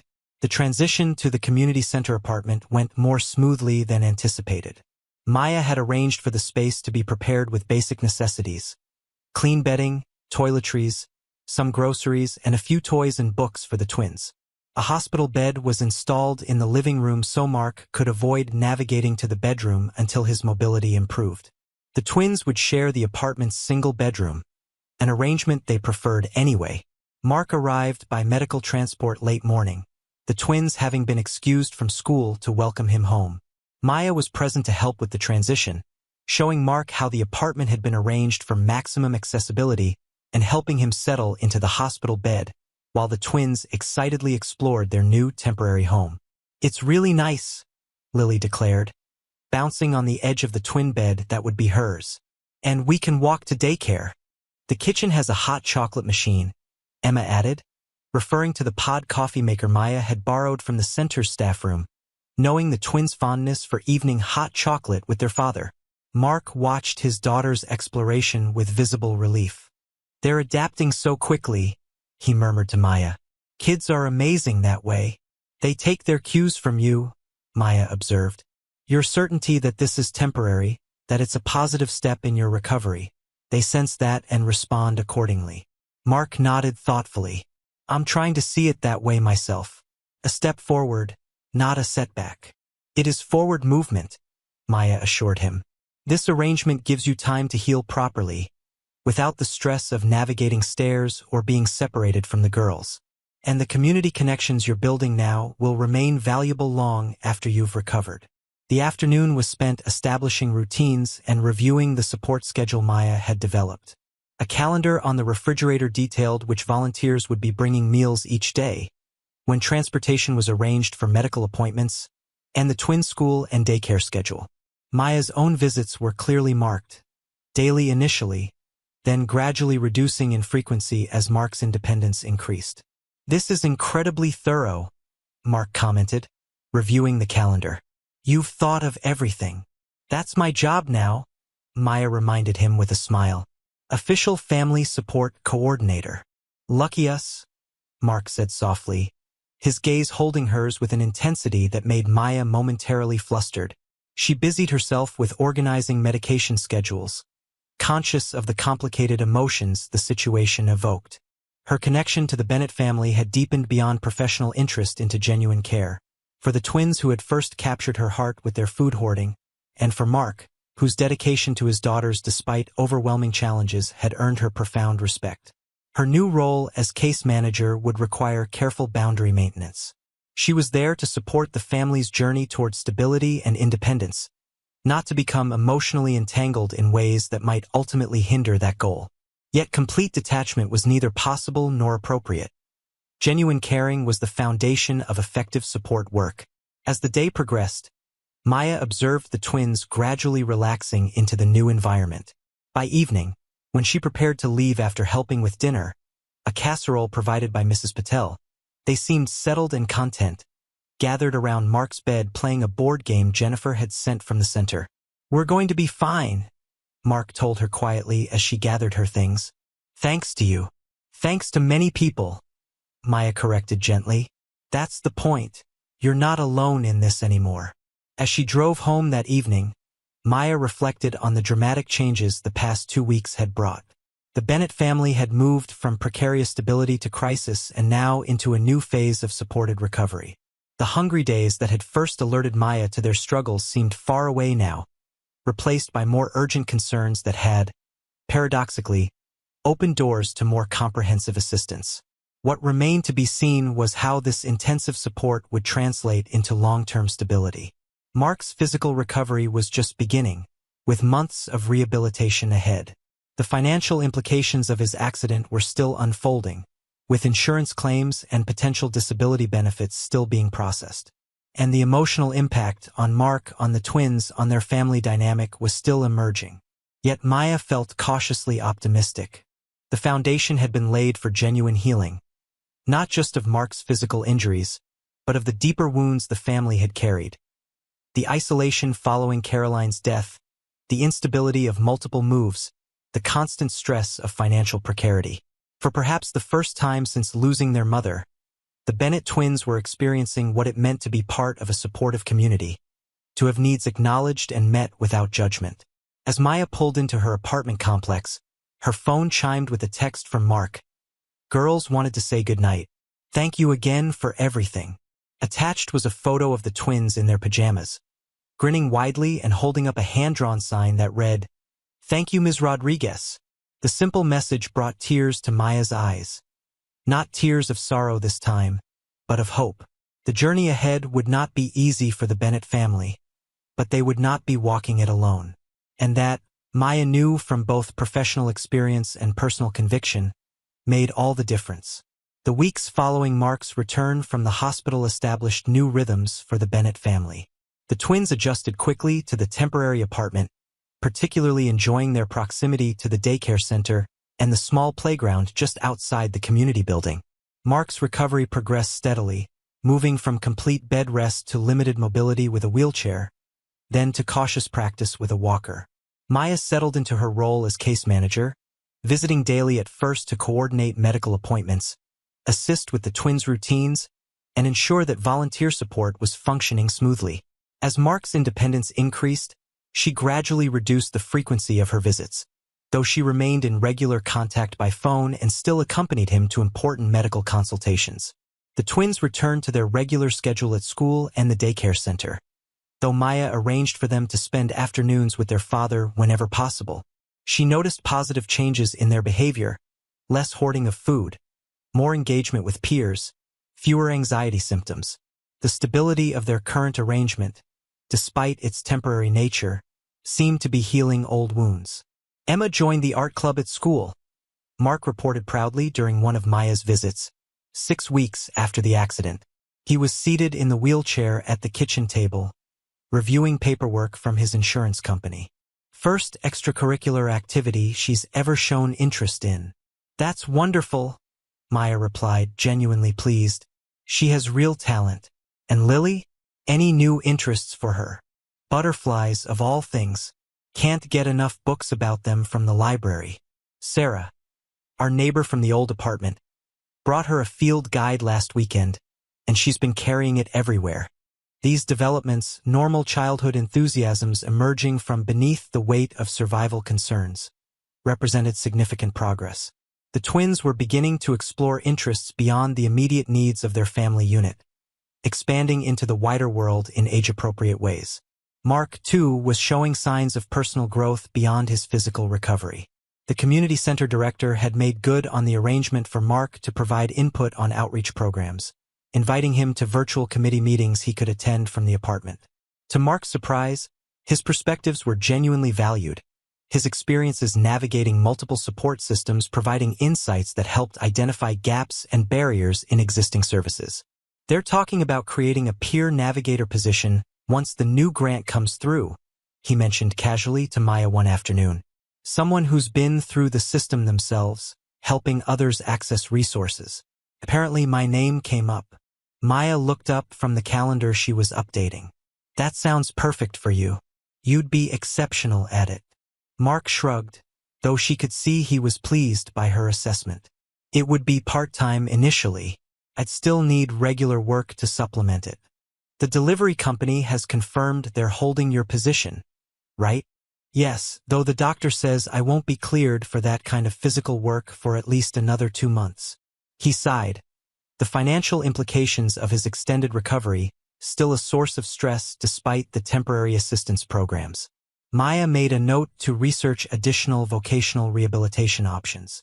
Mark's growing interest in community service work represented a potential path forward, one that might ultimately provide more stability and fulfillment than his previous employment, while still allowing him to support his family. As Maya prepared to leave that day, Mark asked her to wait a moment. With some effort, he maneuvered his wheelchair to the small desk in the corner of the living room and retrieved an envelope. The twins and I wanted to give you this, he said, handing it to her. It's not much, but... Maya opened the envelope to find a handmade card, decorated with the twins' distinctive artistic styles. Emma's precise, detailed drawings alongside Lily's more expressive, colorful contributions. Inside was a photograph of the 3 Bennetts, taken recently in the community center garden. Mark was in his wheelchair, the twins standing on either side of him, all 3 smiling genuinely at the camera. Sarah took it last weekend, Mark explained. It's the first family photo we've had taken since before Caroline got sick. The girls thought you should have a copy. Maya was deeply touched by the gesture. It's beautiful, she said sincerely. You all look so happy. We are, in spite of everything. Mark's expression was thoughtful. That's the strange thing about this whole experience. In some ways, we're in a better place now than before the accident. The girls are thriving with all this community support. We're more connected to people. There's less uncertainty about the future, even with my injury, because we're not facing it alone anymore. His assessment aligned with Maya's own observations. The accident, devastating as it had been, had broken through barriers of isolation and pride that might otherwise have taken years to dismantle. The intensive support mobilized for the crisis had created a foundation for longer-term stability that extended beyond physical and financial assistance to include social connection and emotional well-being. That's often how it works, Maya said. Crisis forces change that might not happen otherwise. The key is building on this foundation once the immediate emergency passes. Mark nodded thoughtfully. I've been thinking about that a lot, about what happens when my leg heals, when we go back to our apartment, when things return to normal. I don't want to lose this sense of connection, this community the girls have found. You won't, Maya assured him. That's what we're building now.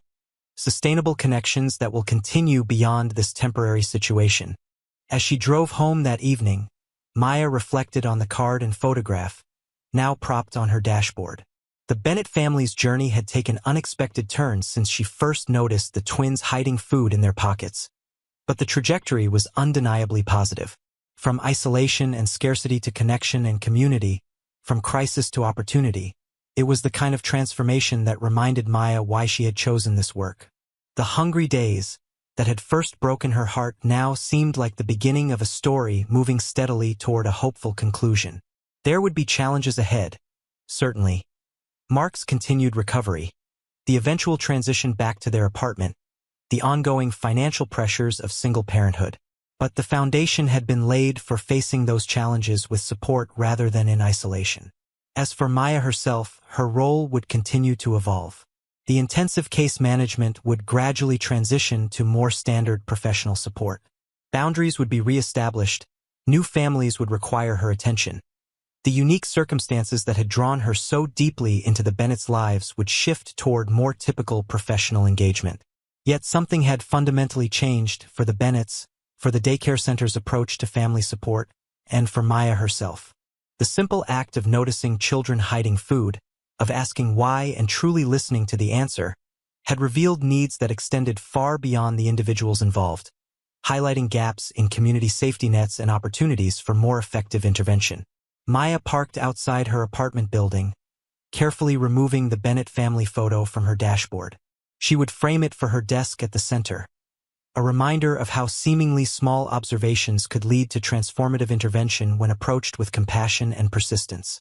The twins' answer that had brought her to tears weeks ago, "We save it for the hungry days," had opened a door to deeper understanding and more comprehensive support. As Maya had promised Mark, they weren't just addressing the immediate crisis but building a foundation for lasting change. The hungry days were becoming fewer, and in their place, something new was emerging. Days of connection, of community, of cautious hope for a future where the Bennett family would have not just enough food, but enough of everything they needed to truly thrive. 2 months after Mark's accident, Maya arrived at the community center apartment for what would likely be one of her final visits in an official capacity. Her temporary assignment as the Bennett family's case manager was drawing to a close as Mark's recovery progressed and more permanent support systems took root. She found him in the small patio area outside the apartment, practicing with his cane under the watchful eyes of the twins. His movements were still cautious but increasingly confident, his dependence on mobility aids diminishing weekly with dedicated physical therapy and home exercises. "Look, Ms. Rodriguez," Lily called out excitedly. "Daddy can walk all the way around the garden now." "That's fantastic progress," Maya replied, genuinely impressed by how far Mark had come since the initial injury. The medical team had initially predicted a longer recovery period, but his determination and consistent effort had accelerated the timeline considerably. "The physical therapist says I might be cleared for part-time work by next month," Mark reported as he carefully lowered himself into a patio chair. "Limited duties, of course, but it's a start." The twins, having demonstrated their father's progress, returned to what appeared to be a butterfly identification project. Lily was consulting her field guide while Emma sketched something in a notebook, their heads bent close together in concentration. "I brought some news," Maya said, taking the chair opposite Mark. "The Housing Authority has approved your application for the accessible unit at Oak Ridge Commons. It's ground floor, no steps, and within the voucher amount, so your out-of-pocket rent will actually be less than your previous apartment." Mark's expression brightened. "That's incredible. When would we move?" "It's available at the beginning of next month. And here's the best part. It's in the same school district, so the girls won't have to change schools." This detail was particularly significant. Throughout his recovery, Mark had expressed concern about disrupting the twins' education again, aware of how their frequent moves after Caroline's death had affected their academic progress and social connections. "You've thought of everything as usual," Mark said, his gratitude evident. "I don't know how we would have navigated all this without you." "That's what case managers do," Maya reminded him gently. Connect people with resources, advocate when necessary, coordinate services. Speaking of which, I've compiled a transition folder with all the information you'll need going forward, contact details for continued services, follow-up appointment schedules, application status for longer-term programs. She handed him a carefully organized binder, another step in the gradual transfer of case management responsibilities back to Mark himself as his capacity increased. This is actually related to what I wanted to discuss with you, Mark said, accepting the binder. The peer navigator position at the community center. They've offered it to me, starting part-time while I finish recovery, then potentially expanding to full-time with benefits once I'm fully cleared. Mark, that's wonderful, Maya exclaimed. You'd be perfect for that role. He nodded, a mixture of pride and lingering uncertainty in his expression. It would be a complete career change. Less money initially than delivery work, though the director says there's a clear advancement path as the program grows. But more stability, regular hours, benefits from day one, Maya noted, understanding the practical considerations that weighed heavily for a single parent. And work that aligns with your values and personal experience. That's what I keep coming back to, Mark admitted. The chance to help other families navigate what we've been through. It feels right, meaningful in a way driving packages around never did. And the hours would mean more time with the girls, fewer late nights and weekends. The twins had drifted back toward them, Lily carrying her butterfly guide, Emma her sketchbook. They leaned against their father's chair with the casual physical affection that had blossomed during his recovery period. Their former watchful reserve gradually replaced by more typical childhood behaviors. I was just telling Ms. Rodriguez about the new job opportunity, Mark explained to his daughters. The one where you help people? Emma asked. That's right. What do you think about it? The twins exchanged one of their characteristic glances, though Maya noticed this silent communication occurred less frequently now that they were developing more independent interests and connections. We think you should do it, Lily declared with the certainty of an 8-year-old. You're really good at helping people. And you wouldn't have to carry heavy boxes anymore, Emma added pragmatically. So your leg would stay better. Mark laughed, ruffling their hair affectionately. Those are excellent points. I think I'm going to accept the position. Maya observed this family consultation with quiet satisfaction. The Bennett family dynamics had evolved significantly during Mark's recovery. The twins were still protective of their father but less burdened by adult worries. Mark himself had grown more comfortable accepting support and involving his daughters in age-appropriate discussions rather than shielding them from all concerns. We're having a celebration dinner tonight, Lily announced to Maya, because Daddy walked all the way around the garden. Mrs. Patel is bringing her special lasagna, and we're making rainbow cupcakes. Can you come? The invitation was delivered with such hopeful expectation that Maya momentarily struggled with her response. Her official role was ending. Appropriate professional boundaries would typically mean declining.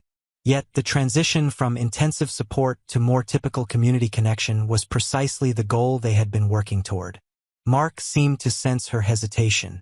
We'd love to have you join us, if you're available, he said. Sarah and Diane are coming too. It's a small thank you gathering for the core support team. Framed this way, as a closure activity marking the transition from crisis intervention to ongoing community connection. Maya felt comfortable accepting. I'd be honored, she said. What time should I arrive? As the twins excitedly shared details about their cupcake plans, Maya noted how much their demeanor had changed from the reserved, watchful children who had first caught her attention with hidden food. They were still aware of adult concerns, evident in Emma's practical comment about heavy boxes affecting her father's recovery, but their awareness no longer carried the weight of responsibility it once had. The conversation shifted to plans for the upcoming move to the accessible apartment, the twins' summer activities, and Mark's preparation for his new role. Throughout, Maya observed the subtle but significant indicators of a family healing on multiple levels, not just Mark's physical recovery, but the rebuilding of security, stability, and joy that had been disrupted by loss and financial hardship. That evening, the small celebration dinner transformed the temporary apartment into a space of genuine warmth and connection. Mrs. Patel's legendary lasagna was accompanied by a colorful salad from Diane and fresh bread from Sarah. The twins' rainbow cupcakes, somewhat lopsided but decorated with exuberant enthusiasm, served as both dessert and centerpiece. As Maya watched Mark navigate the gathering with growing confidence, occasionally using his cane but increasingly comfortable moving unassisted for short distances, she reflected on the journey they had all taken together. From the first discovery of food in pockets to this moment of shared celebration, the path had been neither straight nor easy. Crisis had complicated progress, but had also accelerated healing in unexpected ways. "A toast," Diane announced, raising her glass of sparkling cider. "To Mark and his remarkable recovery, to Emma and Lily and their resilience, and to the power of community when we truly support one another. And to Maya," Mark added, his gaze meeting hers across the table, "who saw what others missed and didn't let it go." The twins nodded emphatic agreement, raising their juice boxes in solemn tribute. "To all of us," Maya countered, including everyone in her gesture.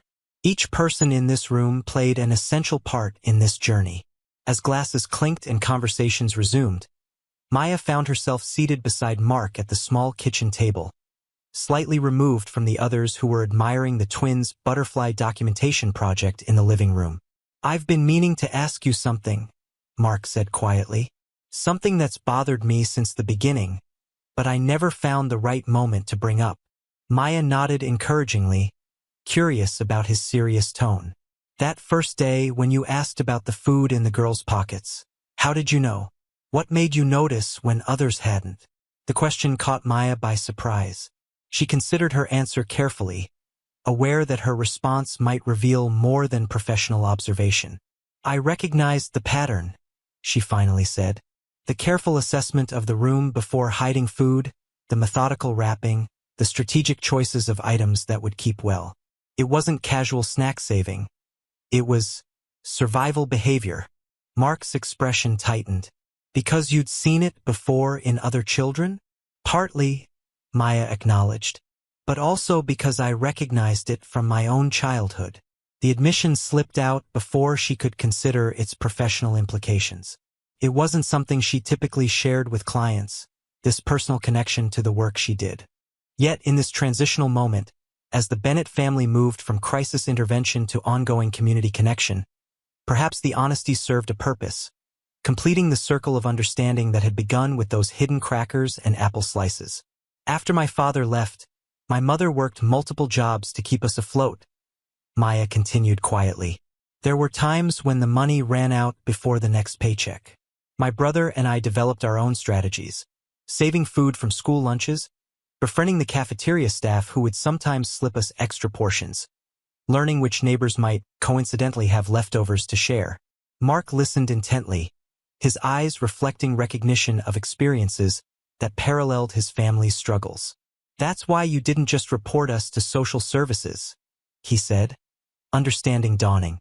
"You saw the difference between crisis and neglect." Maya nodded. "Food insecurity doesn't make someone a bad parent. Sometimes it makes them a parent who's sacrificing everything, including their own needs, for their children. What I saw in Emma and Lily wasn't fear of you. It was fear for you.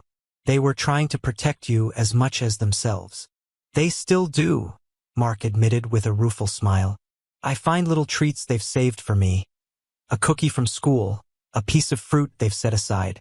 Even now, when we have enough. Old habits take time to fade," Maya said. "But they will, gradually, as security becomes the new normal." "Is that what happened for you?"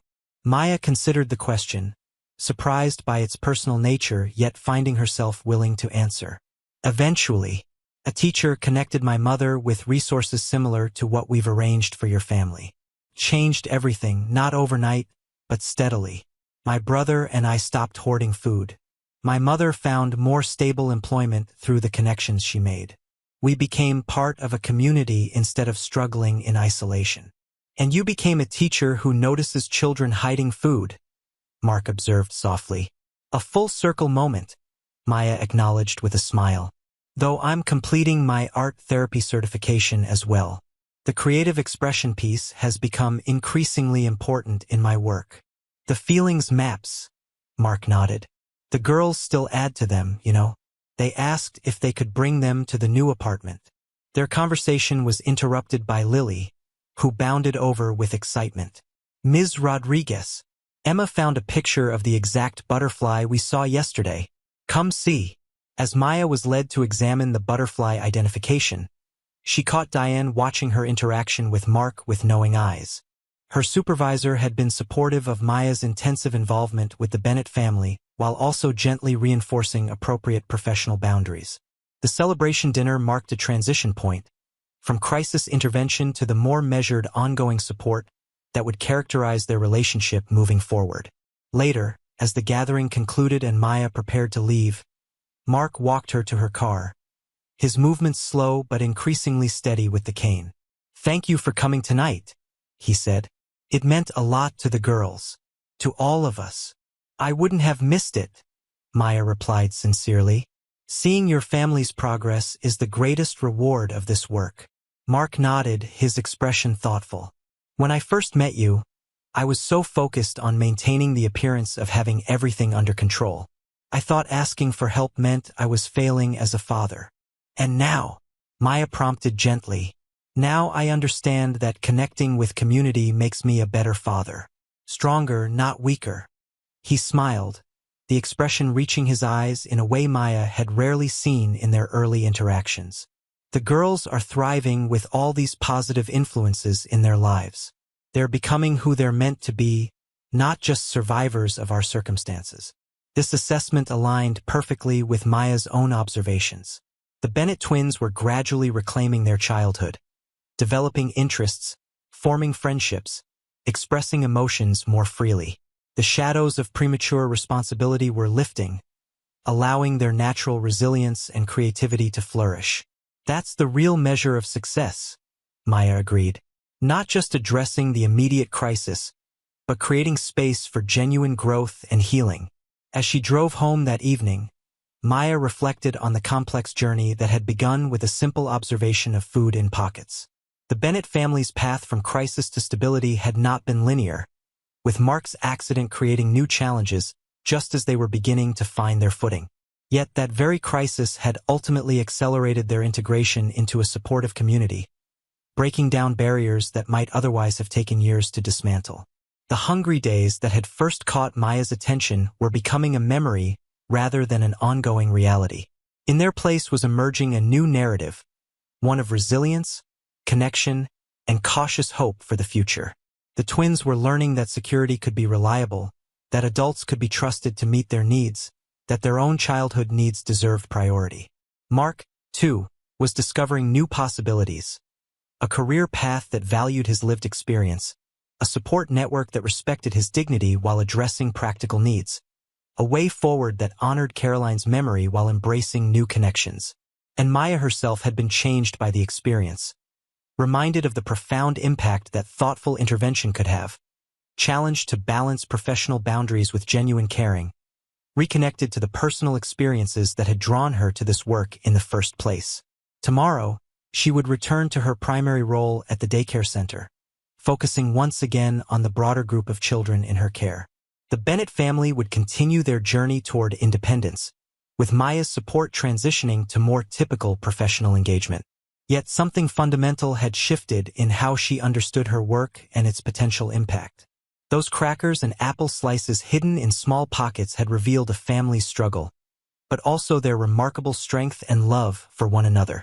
Maya's tears at their revelation had been just the beginning of a powerful journey of connection and healing, not just for the Bennett family, but for the entire community that had mobilized to support them.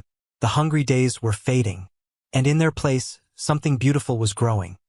A future where Emma and Lily Bennett would remember this challenging time not just as one of hardship, but as the period when they discovered the strength of community, the reliability of care beyond their immediate family, and the power of being truly seen and understood. As Maya arrived home, she carefully placed the transition binder for the Bennett family on her desk, alongside the framed photograph of Mark and the twins from the community garden. Tomorrow would bring new challenges, new families needing support, new opportunities to notice what others might miss. But tonight, She would rest in the knowledge that one family's hungry days were ending, and a season of healing had truly begun.